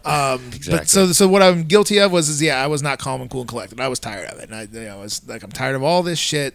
We said you need to go. She responded out foolishly. We were on the same phone plan, so I had my phone in my pocket. She had said, like, well, I'll leave, but I'm giving my phone back. I'm like, I'll get your phone back. Why don't you just get out of the house? Like, I'm not dealing with this. So she reached for my phone in the pocket. I kind of kept her arm at bay. A natural reaction. I mean, that's all it was. Like, it was. Yeah, it's a natural there was nothing, nothing menacing or anything like that. Like, if I was pushing her arm back, I probably did, but that was enough for her to call the police. I was ignorant to this fact because I had never really had the police called on me before, never gone to jail, nothing. So I was ignorant to this fact. So I said, call the police, then fine. Like, we're both going to look like just assholes here. We're fighting. Because nothing, in your head, nothing happened. I'm like, she's saying that's domestic violence. You just shoved me. You just hit me. I'm like, I did not. I absolutely did not. It's ridiculous.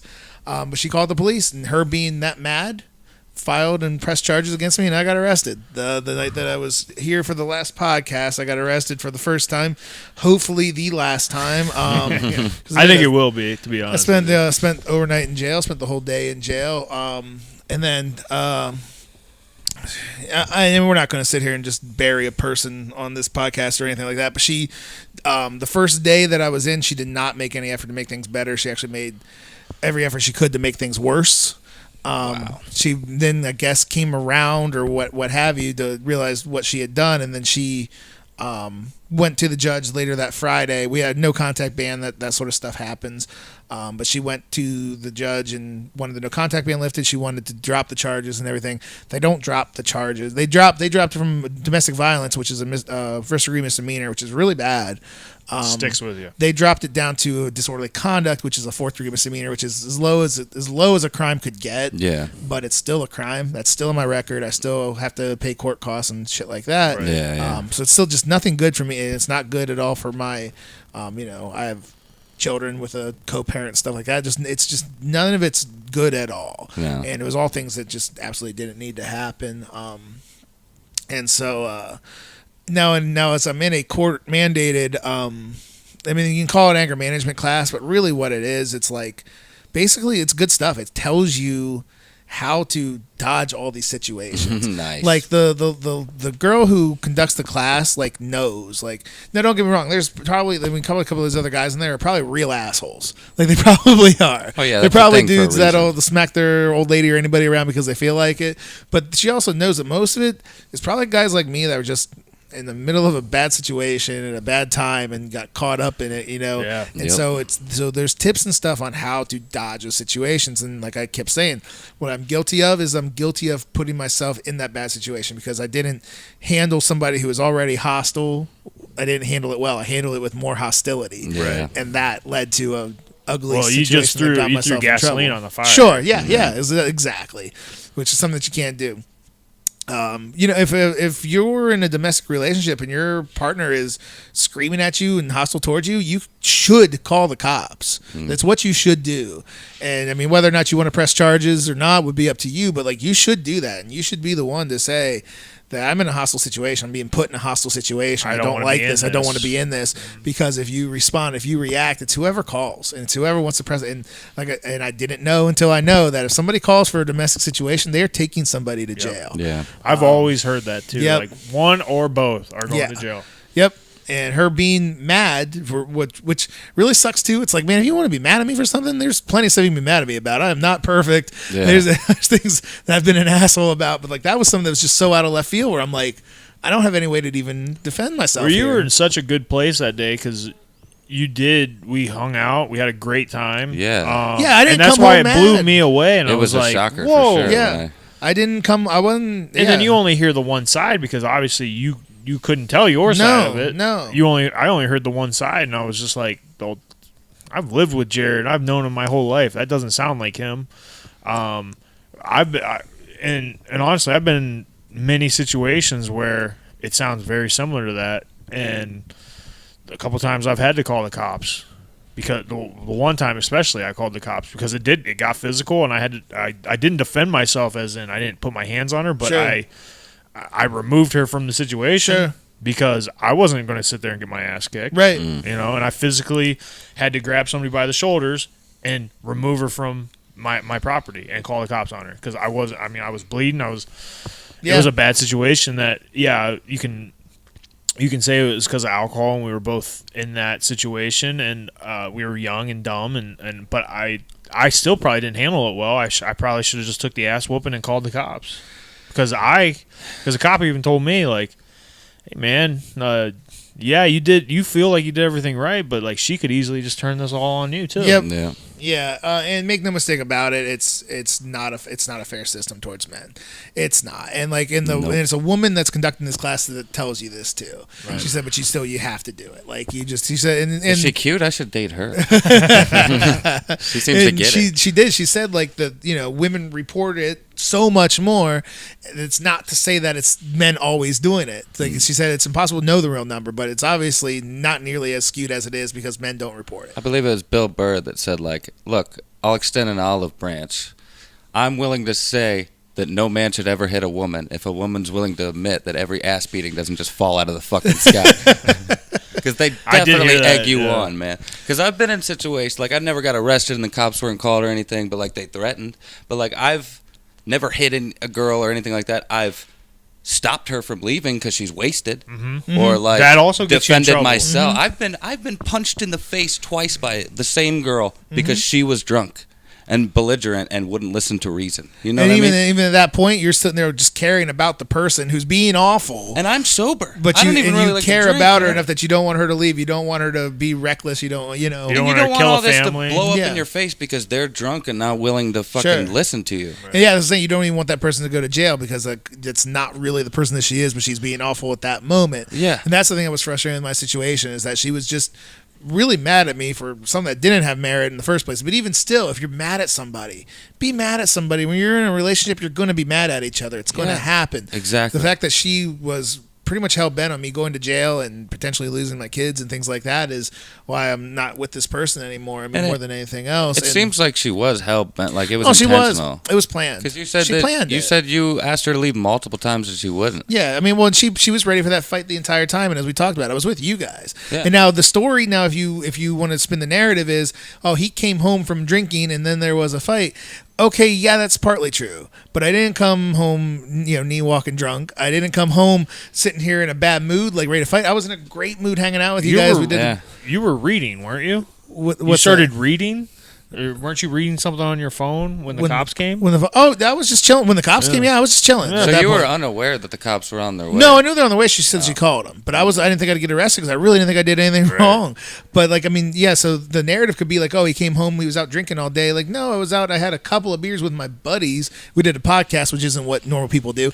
But, we did a podcast, we watched the wrestling pay-per-view. I mean, it's all there. Yeah, and so I had a couple of beers and we watched wrestling and we ate pizza and we hung out like dudes do. Yeah. And I did. I came home like just kind of ready to go to bed and start the next day, and it didn't happen. And again, like I said, I was guilty of not keeping my composure, as being accused of nonsense. And I mean, I was at my wit's end really with her anyway, and I think a lot of people actually knew that too. But I think she knew that too. That's a good possibility. Yeah, I think she knew This is my take from it, because I kind of know her, and obviously I know you really well. I think she thought this was it, and maybe this was going to be what you needed to stay. To if I get him in trouble and show I still might be in control of something, this will make him realize he loves me, that I'm calling the cops, and that things need to get better. I'm trying to make things better, and it's just it's a fucked up way to think. But we call that manipulation. Oh yeah, it is. Yeah. And well, here's the thing: if you ever settled in a jail cell, man, you don't have anything else to do but think. Ooh, it sucks. Yeah, so I did a lot of thinking, and it's a lot of self-reflecting. I mean, not. I wasn't guilty at all what I was being accused of, but I was guilty of being in a bad situation. So reflect it, man, and don't get yourself in these situations anymore. That's what you need to improve on. So you can do that sort of thing. But then so if that's what you're thinking of, I'll show him and make him dependent on me. No, I got to sit there and think about how I cannot be in this situation anymore, and that's going to eliminate you from the equation. Yeah, because when it comes down to it, you can't. I don't care who that person is that my significant other is. You're not as important to me. Our relationship's not as important as me not being happy in life. Oh yeah. If that is the reason, if that is the main reason I'm not happy with something, yeah, I've had shitty jobs and I've been unhappy with jobs, but you can change that. You can change a relationship as well. So I'm not going to stick around if I'm not happy. I'm learning that in that class. There's a guy that's in there that had a domestic incident with, and he's an older guy. He's in his 60s. He's been married to her for almost 40 years, right? Had a domestic incident, and and it was when those other guys talking and everything like that. It kind of basically brought up it's can be terrifying to be away from your comfort zone. Your job, your home, the person you're with. It's scary to be out of that comfort zone, even if that person you're with doesn't even make you happy. You're a little bit more scared of what life would be like without them. Right. You know what I mean? Yeah. And there's financial aspects too. You share your bills and stuff like that. Okay, if I'm not with her, I got to do all this again. How am I going to do that? I don't know. So I guess I got to stick with her. No, don't do it. If you're having to think all that, you already got one foot out the door. You do, and then the thing of it is, it's okay, so right now, my current situation, I'm going to be struggling with bills and stuff for quite a while. It's going to happen. But also, mentally, I feel like I'm in a better place. And what kind of price do you pay on that peace of mind? And as we're talking to these other guys in this group, none of us want to go back to jail. None of us want to be here. Yeah, you know what I mean? We don't. All of this is worse because, at least for my situation and a lot of these guys, is we stuck around and we let ourselves get into a situation. You didn't have to do that. Right. Yeah. You didn't have to stick it out because it's convenient, or it would be too inconvenient if you didn't. If you're unhappy and the situation even seems like it could be potentially toxic, you have to get out of that situation. Yeah. You just have to, or else something bad. Or else you're at least partly responsible. You're putting yourself in the situation where something bad can happen. I had a friend once tell me about relationships. He's like, man, if he told me a couple of things, but the thing that stuck out was if it doesn't end bad, it doesn't end at all. Well, yeah, that's true. And sometimes if it's hard to get out of a situation. If things aren't bad, even if I'm not happy and they're still we're not fighting and all that, I'm just not happy, I won't get out of it. Yeah. And that's something that I think as a person I need to grow as, a bad business deal, a relationship with a friend. If I'm not getting what I need out of this relationship, I need to end it. Yeah, but I think that's where because I think a relationship, a lot of it is really loyalty and trying. It's not gonna work if you don't try. So you got to get to that certain point where you're look, this, you got to do that for a while before you're just you know what, I'm still not getting anything out of this. Yeah. if it's worth working for, then yeah. What you said holds a lot of water, because that was something that was going through my head. Was like, I don't know if I want to be in this relationship anymore, but I don't really know how to end it. Because I mean, and it's so easy for somebody to say, like, you tell them you want to end it, but like, it's not that easy, you know, like, especially when they live with you. Yeah, I mean, you can say like, I'm not happy, and you can have that route, but like, I'm not happy that any of this happened. It all sucked a lot, but the one, I guess, tiny silver lining is like, that was a ready-made catalyst to say that's the reason now. Yeah. Because that is the reason. Like, there's just no two. We're not coming back from that. No. You know what I mean? But so if I didn't have that, what would have I said? How would have I gotten out of it? I don't really know. Yeah. You know, I mean, I don't. I'm with you. I've never been one to, you know, even the little relationships I've been in, I can't name one of where we just went, it's just not working out. We're better friends. And you shake hands and you walk away. No, never once in my life did that ever happen. Somebody's getting hurt. Yeah. When somebody wants out, the other person's getting hurt. Like that's happened one time, and the only reason it worked out is because it was so short-lived. Yeah. You know what I mean? Like, it was a very short amount of time. Short-lived, casual hookups where you don't have like real feelings invested in one another. I think the other person in the relationship was a little hurt in the end by it, but it wasn't. They didn't feel enough for it to be that bad. Sure. They weren't invested. But other than that, invested. They were back every on other Tinder one the next day, and it's gone fine. down in flames. Yeah. Where it's been questionable, like. Yeah. It's usually when you, especially living with somebody, man, it gets ugly. Fucked up part is I still miss them sometimes. You know what I mean? That's what sucks. Yeah. That's that fear of the unknown coming back. Though the fear of the unknown is a real thing. And trusting the devil you know as opposed to the devil you don't. You know what I mean? Like, I don't like this and this and this, but I don't know what the next will be like, and I don't know, you know what I mean? Yeah. Like, it's what a happens real thing. When I get lonely? Am I going to be? Is it going to be worse than what I'm feeling now? Is what I've always used to think. Well, like, see, I had that mentality of like, well, you know, maybe the next will be, you know, right and perfect, or at least close to perfect. But like, as time goes on, I'm starting to think like, no, it's just a different version of fucked. Like, it's just a different version. So I'm still trucking there. The loneliness is a real thing, man. The loneliness is a real thing. There's some people out there, like how Robert always was, where he was completely content with it, like legitimately content with it. I wish I could say I was that person. Oh, I'll agree. Solitude is underrated. In a lot of ways, I like just like being by myself, doing my thing, but not all the time. And I would even say not half the time, probably. Yeah, I think that especially to the. You don't even have to be fully attracted to the opposite sex. Sometimes it's better to have them around than your buddy sometimes, because it's just a different chemistry. You're a little more comfortable. You don't have to be weird about being like not being macho or, you know what I mean? And I think the feeling of like, you know, we all know what it's like first dating a girl, man. It's like the greatest feeling in the world. Those butterflies You're on cloud nine. Yep, nothing like that. And those butterflies that you just mentioned, like those are fun.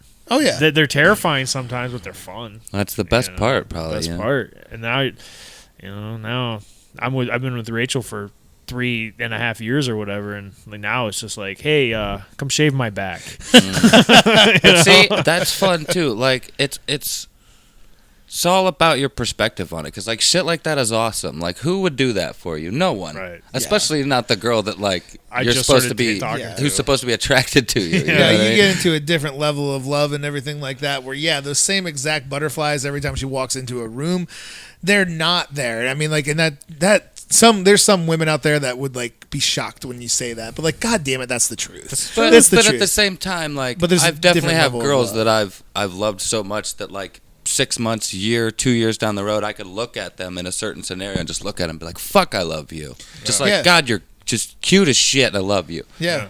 But, like, I mean, that's something special there. Like that, like the butterflies in the beginning, like, that's the butterflies at the beginning. And I think you have stuff like that in relationships. It's just not like that. You know what I mean? It's a different version in different ways. And I got that same, not the butterfly feeling, but that love overcame me, like on Christmas when she's down there under the tree opening presents with Jordan. I was just like, it's like phenomenal. For a moment, that fantasy that was built in your head, like it manifested itself right there in front of you, and you just like you're in that moment, realizing that, like feeling it. It's awesome. But there's other days too, like where she's having a bad day and I like to poke the bear a little bit, and I know how to push her buttons. She knows how to push mine too. Like, but she's so calculated on everything she does, man. If there's going to be a fight and if she started it, man, she calculated that shit about 7 hours ago. She doesn't calculate how to get to places on time. No, but other terrible. Than that, she's terrible, dude. When I'm sitting there going, we gotta go. There's something wrong with that. Yeah. We love you, Rachel. We truly, truly do. That's the one knock I think maybe anybody ever could have on you. Oh, so, yeah. Dude, her family does the same thing. Yeah, I think that's the like one knock that's not that bad. Yeah, that's always been my knock too. Well, I've had multiple knocks on me, but that was always mine. Maybe she's that incredible that she's just taking the heat off of that one knock for you. She's like, I'll take this one. So Jeff isn't the guy who's always late. No, I'll just take that been like that. Well, not to be sexist, but she is also a woman. Most women like take overly long to do things. They're late for things because of it. Like, well, it got to a point where, especially with Josh and Jerrod, they'd be like, "Hey, we're doing this at 7. Hey, Jeff, it's at 6:30," and I'd show up at 7:03. You know? And then like Josh would be like, "You're still fucking late." Yeah, it's like my mom. Like when I'll hit her up after work to pick me up, but I'm still waiting like 45 minutes for her to pick me up. So I've gotten to the point now, and she still doesn't know this. She's watching this. She's discovering this for the first time now. But I'll call her from the office like 20 or 30 minutes before I'm getting off and say, "Hey, I'm off." So then all I got to do is change my clothes. 5 minutes later, she's there. You know. Right. But yeah, that's little nice. secret. Women, their punctuality, I tell you. But so do you want to segue to our last segment? We were having some fun talking about it. Yeah, because I'm almost going to put the mic down. And Jeff's a little out of the loop. Oh, I'm so out of the loop. Probably the best way to start is my side of the story. You're the most in the loop because I was with my ex, the mother of my children, for about 10 years, and when we got together, these apps and stuff didn't even exist. Yeah. So there was, I think, like Match.com, where it was like the legitimate fill out the questionnaire. Yeah, I think OkCupid like started like early right. 2012, 2013. Shit, it was way before that. I was with Lee in 2008. Okay, yeah. So, all right, yeah. So yeah, man, like way before that. So like this stuff did not exist. So I had to learn it all for the first time when I was fresh, out of that relationship, and fresh 34 years old. Fresh, 33 then. 33. Yeah, with my kids and everything, and I'm not exactly what a lot of the single ladies are looking for at this moment. So, but you will probably know more than anybody how to navigate the waters out there. So tell us how it works. All right, I've been. For a little over a year now, off and on, I've been getting on and off of Tinder. I'd meet someone and I'd stop, and then I'd get back on when that fucking went down in flames and shit. And so recently, I got back into the Tinder game, and I've met quite a few girls, and like actually met them and hung out and dated them for a little while. And some girls, just talk to you for like a day and then are gone, just vanish without a trace, and you have no idea. Another thing that pisses me off about that is like, we'll exchange like, oh, they'll add me on Facebook and they'll add me on Instagram, and then they'll ghost you, and then you'll see posts about how they can't find a good guy. And then I'm like, fuck you. Like, I'll literally do like a laugh emoji to that. Like, you're fucking stupid. But like, that's the problem with women. They have every option in the world. And they don't, and they will fucking deny it to the fullest when you say that to them, though. Yeah. But they have every option in the world, and we do not. No. They have it a little bit easier than us in the dating world. I mean, any girl that's just moderately attractive, like, and I don't want to see it sound like a dick. Yeah, like even like a 5 has dudes knocking at the door all fucking day. If you're a 6 or a 7 on Tinder, everybody is right swiping. Yep. I don't know because you don't see it. I don't know what the rest of all of us look like on there, but every single one of us is right swiping. Dude. So when we get on Tinder and you get liked you might have like 4 or 5, and you're like, oh man, that'd be awesome. Like there's got to be hundreds. Dude, I dated a girl for like 2 months that I met, and she showed me like, look, dude, she had thousands and thousands of guys on Tinder, thousands of messages on Facebook. Yeah. You know what I mean? Just from random dudes. So random people. The thing that shocked me do that.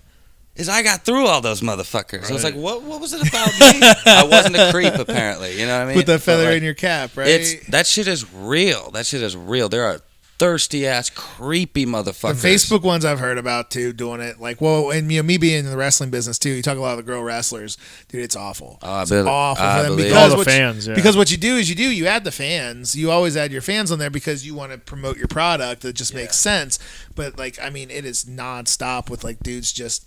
But how dumb are these dudes? Like, how do they think that's gonna work? I've talked about this with girls on Tinder too. It had to work for somebody, right? Yeah. It might have worked for them. It might have worked once. If it worked one time, send an unsolicited dick pic or trying to fuck message. If it worked one time, then they're going to do it every single time. Oh, dude, I just try to make them laugh. Like, for a while there, like, I did this to a few girls. So any of them that may come across are going to be like, that motherfucker did it to me. But, and this was always a way to see what kind of personality they had, too. But I'd be like, hi, my name's Mark. Any thoughts on Ric Flair? And if they didn't respond or whatever, I'd just be like, it's cool if you don't. It was just my failed attempt to woo you. Which, like, if they get that reference, they're also cool. You got me, but I don't know. And it worked a few times. But, you know, they ghosted me eventually. But, like, the one I try to do now, and it's so simple, it's not even a line because it's just the truth. I'm like, hi, I'm Mark. I make donuts. Donut emoji. Right? Which...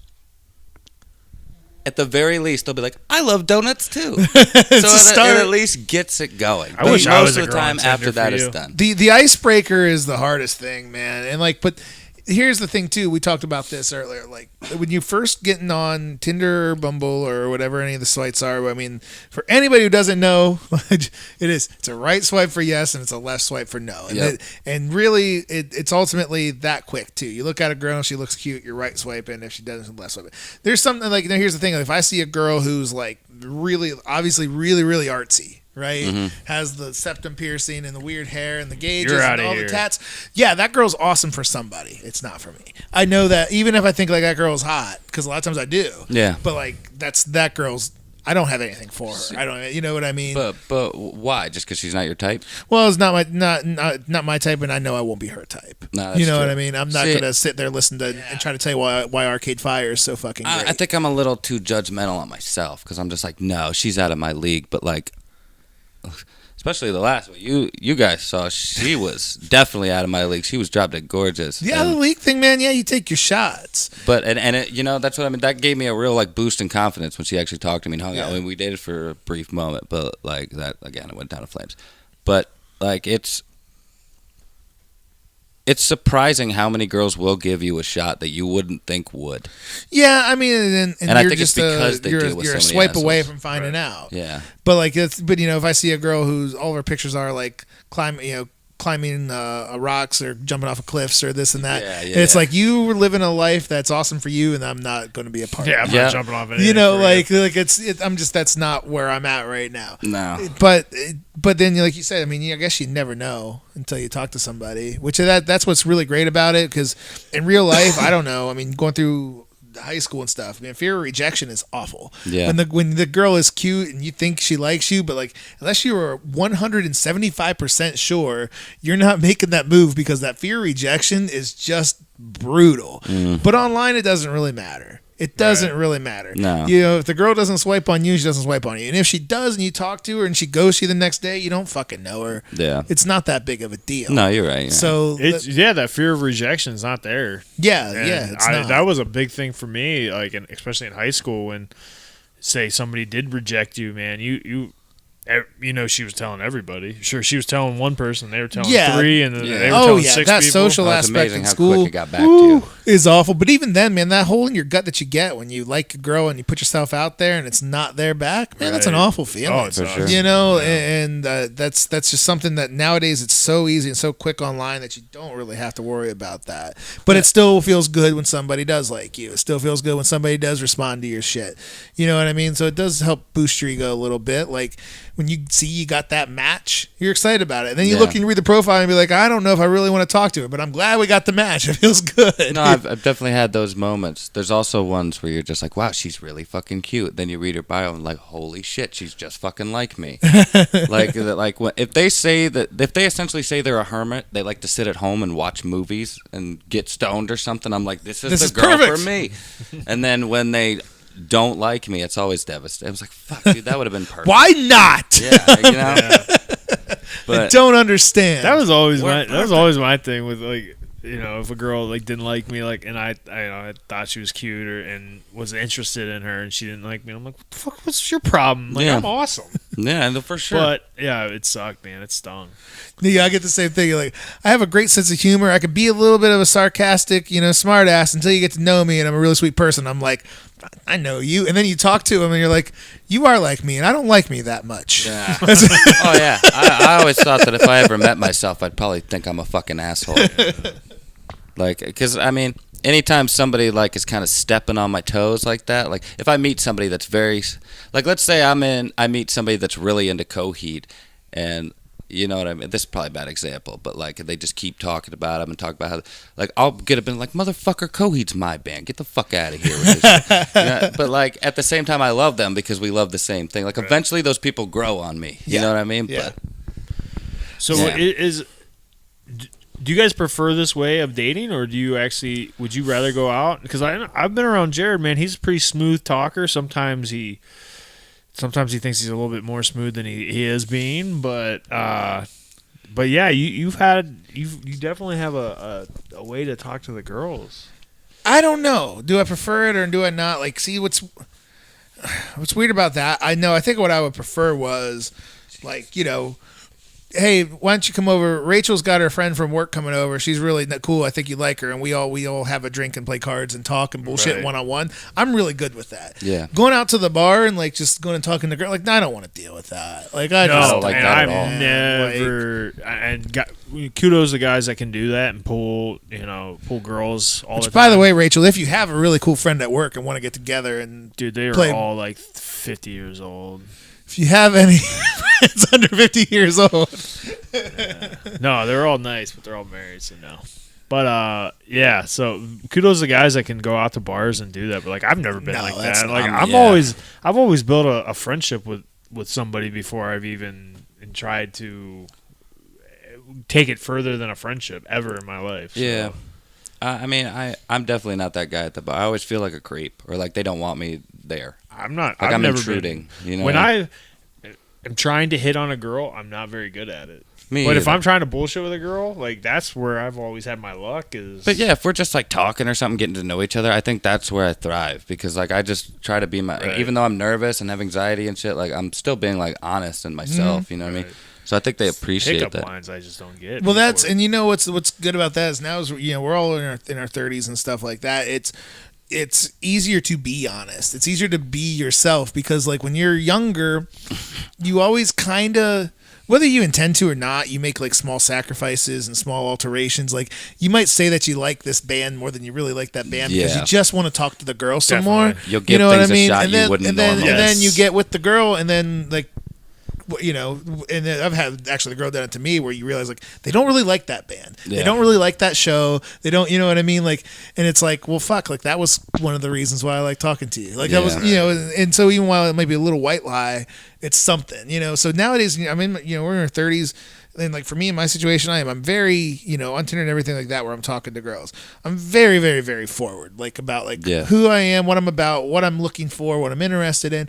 And if they don't want to talk to me anymore, that's absolutely fine. Yeah. You know what I mean? Like that, if that's not, if what I have to offer isn't what they're interested in, that's fine. Nobody owes anybody anything. You know what I mean? Like, and I'd rather do that now than misrepresent myself at all and have them think that I'm anything but the person that I really am and mislead, even if it's not intentional, because then suppose things go well and you get together and further down the line, you realize that you're not the people that you thought you were. Well, you just wasted a lot of time as opposed to, 30 minutes of text conversation. Like, well, I guess that kind of answers. That's kind of my answer for your question, because I mean, essentially, I like getting to know them and everything, and when it comes down to it, I like this way of dating because it gets you out there without really having to put yourself out there. The thing that gets me about it is it still takes a while. Like, the thing I like about actually being around people is that you're actually meeting them. They're actually getting a feel for you as opposed to just like judging you by your words and shit like that, and your pictures and your Facebook profile. Like if you look at everybody's Facebook, it looks like they all have glorious lives. Sure. Exactly, and so I'm thinking, is Tinder kind of like that? Is Tinder? It's pictures and like 150 characters. Okay, you know what I mean. And but still, you're trying to sell yourself at that point. You can hook up or connect your Instagram to it, and you'll see like your Instagram photos and Spotify. Your top, like, however many Spotify artists you listen to. You can put your musical taste on there. That. But what does help, though, is the topic of conversation. You know, you see, like, oh, they listen to this on your Spotify. Like, oh, yeah, man, I love their first album. Like, I mean, it's a topic of conversation you can go with. And like Mark said, too, what is nice, like, there's no pressure, really. Unless you find a real crazy person, nobody's going to get hurt by meeting up for a drink or two and having a good conversation with somebody. And, like, and you can know, too. Like, you do, like, man, I really dug that chick, or like we just got nothing. Like you know it, but like you didn't nothing. Nobody got hurt by going out and having a drink and having a conversation with somebody. Like there's nothing wrong with that. Even those are like learning experience. Yeah, then you can kind of reflect on it and be like, well, I guess I was kind of being a little awkward, or I probably maybe next time I won't talk about that. You know, sure. Yeah. Well, and kind of like you said too. Like we're in our 30s now at this point. Like I kind of like not wasting the fucking time. So like if they're gonna ghost me, you know, as soon as you can. Not only that, but like, and if I like you, I really want to meet you and I want to get this shit started. So like, quit dicking me around. You know what I mean? I think if I was still in the dating scene, which, baby, I'll never be on the dating scene. Don't worry about it, unless you kick me out. If you were hypothetically giving advice to another friend that was in the dating scene, what were you going to say? I would definitely say it sounds like you guys are selling it to the point where, you kind of cut the bullshit. And it definitely works. Yeah, I mean, it's a great idea. And I told you guys off camera, like, I literally had a profile on there for 5 minutes because I was like, the fear of people that knowing me being like, oh, look at this fucking idiot. But, like, it didn't come to my head like they're on there too. They're on there for a reason. Yep. The same reason, like, if they're on there. Here's an interesting thing. What happens when you do see somebody that you know? That I was just about to say. It's a small fucking world, dude. Oh, yeah, we live in Northeast Ohio. Multiple people who know you that I've talked to on there, which kind of it helped me out in a couple instances too. You're welcome. Yeah, I was gonna say. To the point where, all right, we're gonna get back on the story. I've been on there for a while. I met a girl on there. We matched. I started talking to her for like a day, right? And then the next day, I'm like, "Hey, how you doing?" Like talking to her for a little bit, and she's, was chit chatting with me for a little bit. But then she was just straight up with me. She was like, "Look," she's like, "Is that Jerrod in your picture?" And I was like, Jerrod Griffiths? Yeah, we do a podcast together. You know Jerrod? And the way she was talking, I assumed that she said that you guys had met and talked and you're just friends. Yeah. So I continued to talk. This was like the first time we had talked. Right. You know what I mean? Very next day, I like said good morning to her and was like talking to her. You know how you do when you just start talking. And she eventually was just like, look, was very straight up. She's like, I don't think, like, basically told me I don't think we should really talk anymore because Jerrod seems like a really cool guy and I don't, I don't want to play the field that hard. You know what I mean? Especially between friends is what she told me. And I was like, okay, that's admirable. You know what I mean? Told her that. I was like, treat him well. You know what I mean? And she did too. She told me all that, and she said, like, your friend Mark does seem sweet because he said, make sure you treat him well and don't hurt him or something like that. Yeah, and like, he's the nicest guy I know, to be honest with you. Thanks, buddy. But I can be an asshole, though. I know. I've seen it. The last, 8 women of my life. I have seen it firsthand.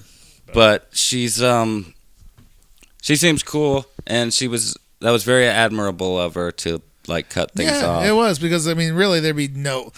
We're sitting here talking about Tinder for the podcast, but we don't sit there and swap oh, look who I'm talking to. We really don't do that. It's not that in depth. So no way she would have known. No, I if she would have never said anything, I'd probably still be talking to her right now. And then you and me would be talking about the girl we're talking to. The same chick at some point. Yeah, I think we should double date. You know what I mean? Yeah, same person. It's like a Three's Company. That's the other thing about Tinder too, is that this was my first go round on Tinder, where I was talking to this girl, things were going pretty well, talking to her, and she just goes, she's like, so I just want to know, are you talking to anybody else from Tinder? And I'm like, well, yeah. And she's like, that really hurts to know. Like, I guess just being honest. I'm like, all right, well, this isn't going to work out. Like, I'm fucking single. Like, yes, I am talking to other people and trying to meet, like, like, it's what I'm doing, just meeting people. Like, that's the whole point you're of the app. being weird. Yeah. So, like, we're just not going to be able to talk anymore. That's the type of girl she invite over to your house one time, and then the next 2 nights she's, like, peeking through your fucking... I might invite her over to Parfell's apartment or something like that. The ones that you know that you don't really want to know where you live, But people can be weird on there, man. Like, if you sitting there talking to a girl and you're in the middle of a good text conversation, all of a sudden she isn't texting you for a while, she's probably texting somebody else. Yeah. And you're probably doing it too. And that's just the truth of it all. Like, and that seems a little like awful, but it's not. Like, you're on this app trying to meet people, you're meeting multiple people. And you guys don't owe each other anything. And that's the thing, you owe nobody anything. Like, if you were dating or something and you were still on Tinder, that's one thing. If you were a couple, yeah. But even like, dating, if you go on a date and it goes well and you're still talking, okay, that's great, but I'm still going to be out, like, talking to other people too, because I'm not committed, and like, and I'm not, and especially just the life lessons that we're sitting here talking about. I'm not gonna, settle. I'm not gonna settle, and that's an awful word for a girl to hear. But I'm not gonna settle on anybody. I'm gonna be confident and sure the next person that I'm actually going to be with, I'm gonna really put the work in and really determine that's the person I want to be with. And so all the while I'm talking to you, girl A, and things are going really well, and they are. But I'm still talking to girl B, C, and D because, like, I don't know. You don't want to put your eggs in. No, you're not putting all your eggs in one basket, and they're doing the same thing. Yeah, and it's okay. I think it's just the world we live in now. It is. No, it really is. And I think I just found the name of the episode, Girl A, B, C, and D.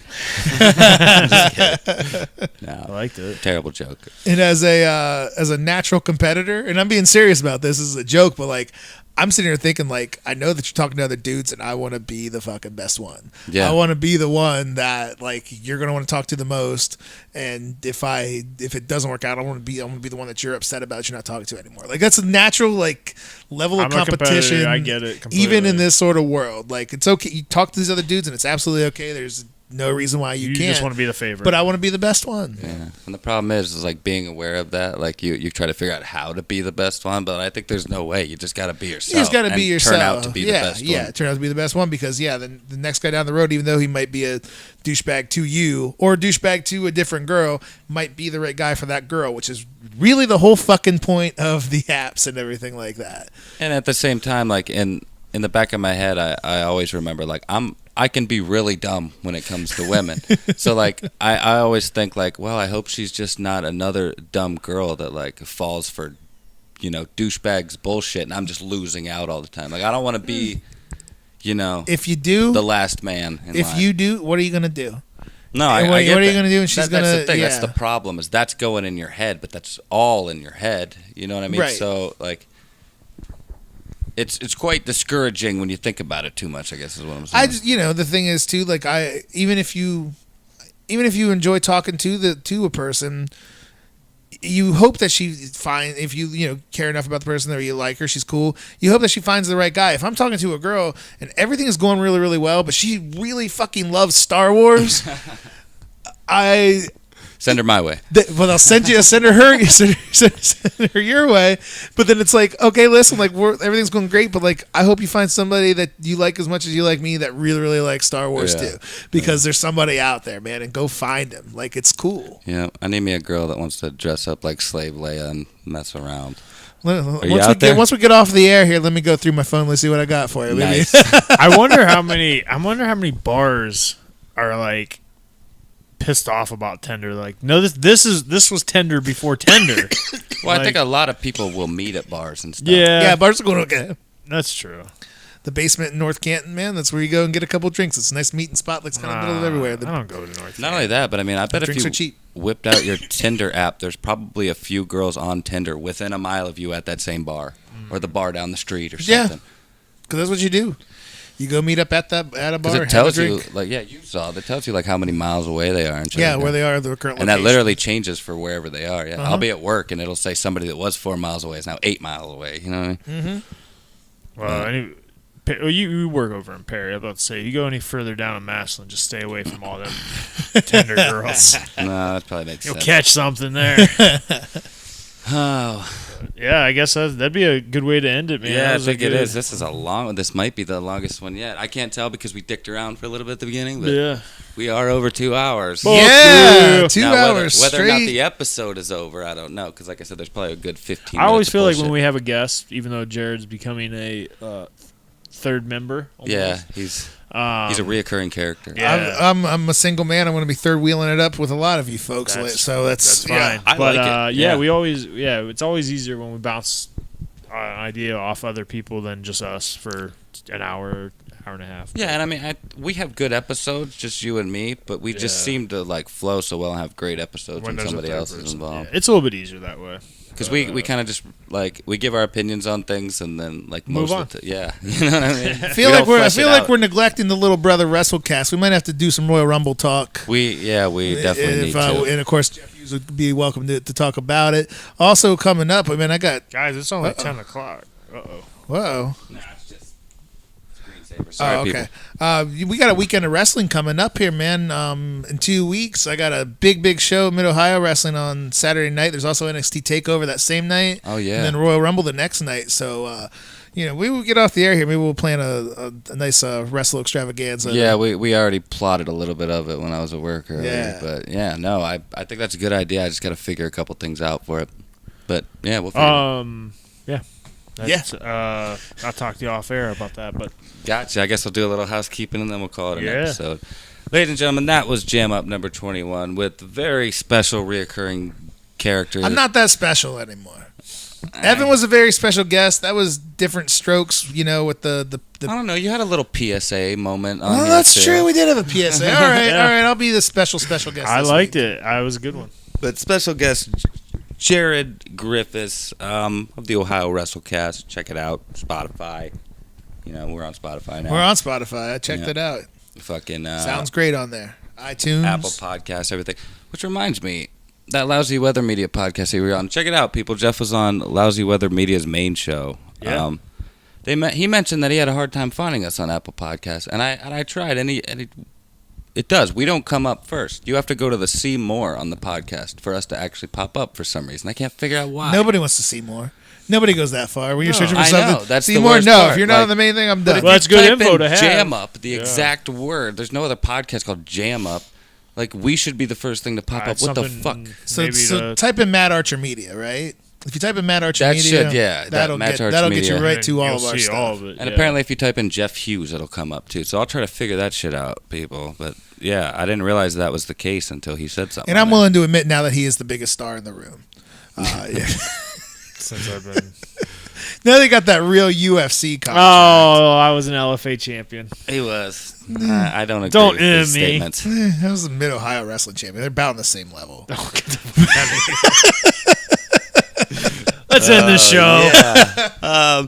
With that said, t-shirts available at mattarcher.threadless.com. We're available on all the audio podcasts, shit, Apple Podcast, iTunes, Stitcher, Spotify. Anything we're not, let us know, and I'll do my best to get on there. Jam Up now has its own Facebook page, facebook.com/JamUp Podcast. We're gonna do a lot more on that coming up. Yeah. I wish we just ran it as like a regular Facebook account rather than a business account. See, it makes things more difficult. I did it because the Matt Archer one is not a business account. I wanted to try out the business account, see what that was like. It's kind of cool. It makes posting a lot easier. Like I could post on multiple different ones. Do you have to pay to get yourself boosted? Like, will it? You for like advertising and stuff? Yeah. Yeah, it's pretty cheap. You pay by the day. Okay. But yeah, And you can have do- way more followers and stuff that way. Yeah, it's more set up for stuff like that. That's why. Because ultimately, the idea you get one follower that buys one T-shirt, and you started making your money back. So Exactly. probably. I feel like For it's sure. it's just a little bit harder to navigate. But maybe it's just me. I don't know. Well, for us probably. Yeah, you we're know what not I mean? used to it. But I anyways, think we'll get used to We're it. gonna do way more on that coming up. Yeah, and yeah, Facebook.com/Matt Archer Media for everything else. Matt Archer Media, Ohio WrestleCast will be on there. You'll still see Jim. So pretty much if you want to see all the different stuff we do, that's the place to go. They're all worth the listen. Yeah, what else? We're on Instagram at Matt Archer Media. Jeffy's on there, Jeff Hughes MMA. I am the Western Jesus on Instagram. I don't understand Instagram. But yeah. It's just pictures. Yeah, Walt needs one. But he's on... You can follow Wilbur Whitlock on Facebook. I'm on Facebook. That's the only way I understand. I beat the honky tonk man. Who'd you ever beat? I'm telling you. You're the biggest star now. Congrats. I beat Dickie Willis, Mr. Hollywood, Widowmaker, Stiss, and Snake. All on the same night? Shane O'Mac. Shane O'Mac. Yeah. Maybe Mark is the biggest You're star. the most accomplished AHW wrestler, that's for sure. But, yeah, HW. But, yeah, that was JAMUP number 21. Old enough to drink, and until next time, Hogan must pose. And it was a disqualification. He really didn't.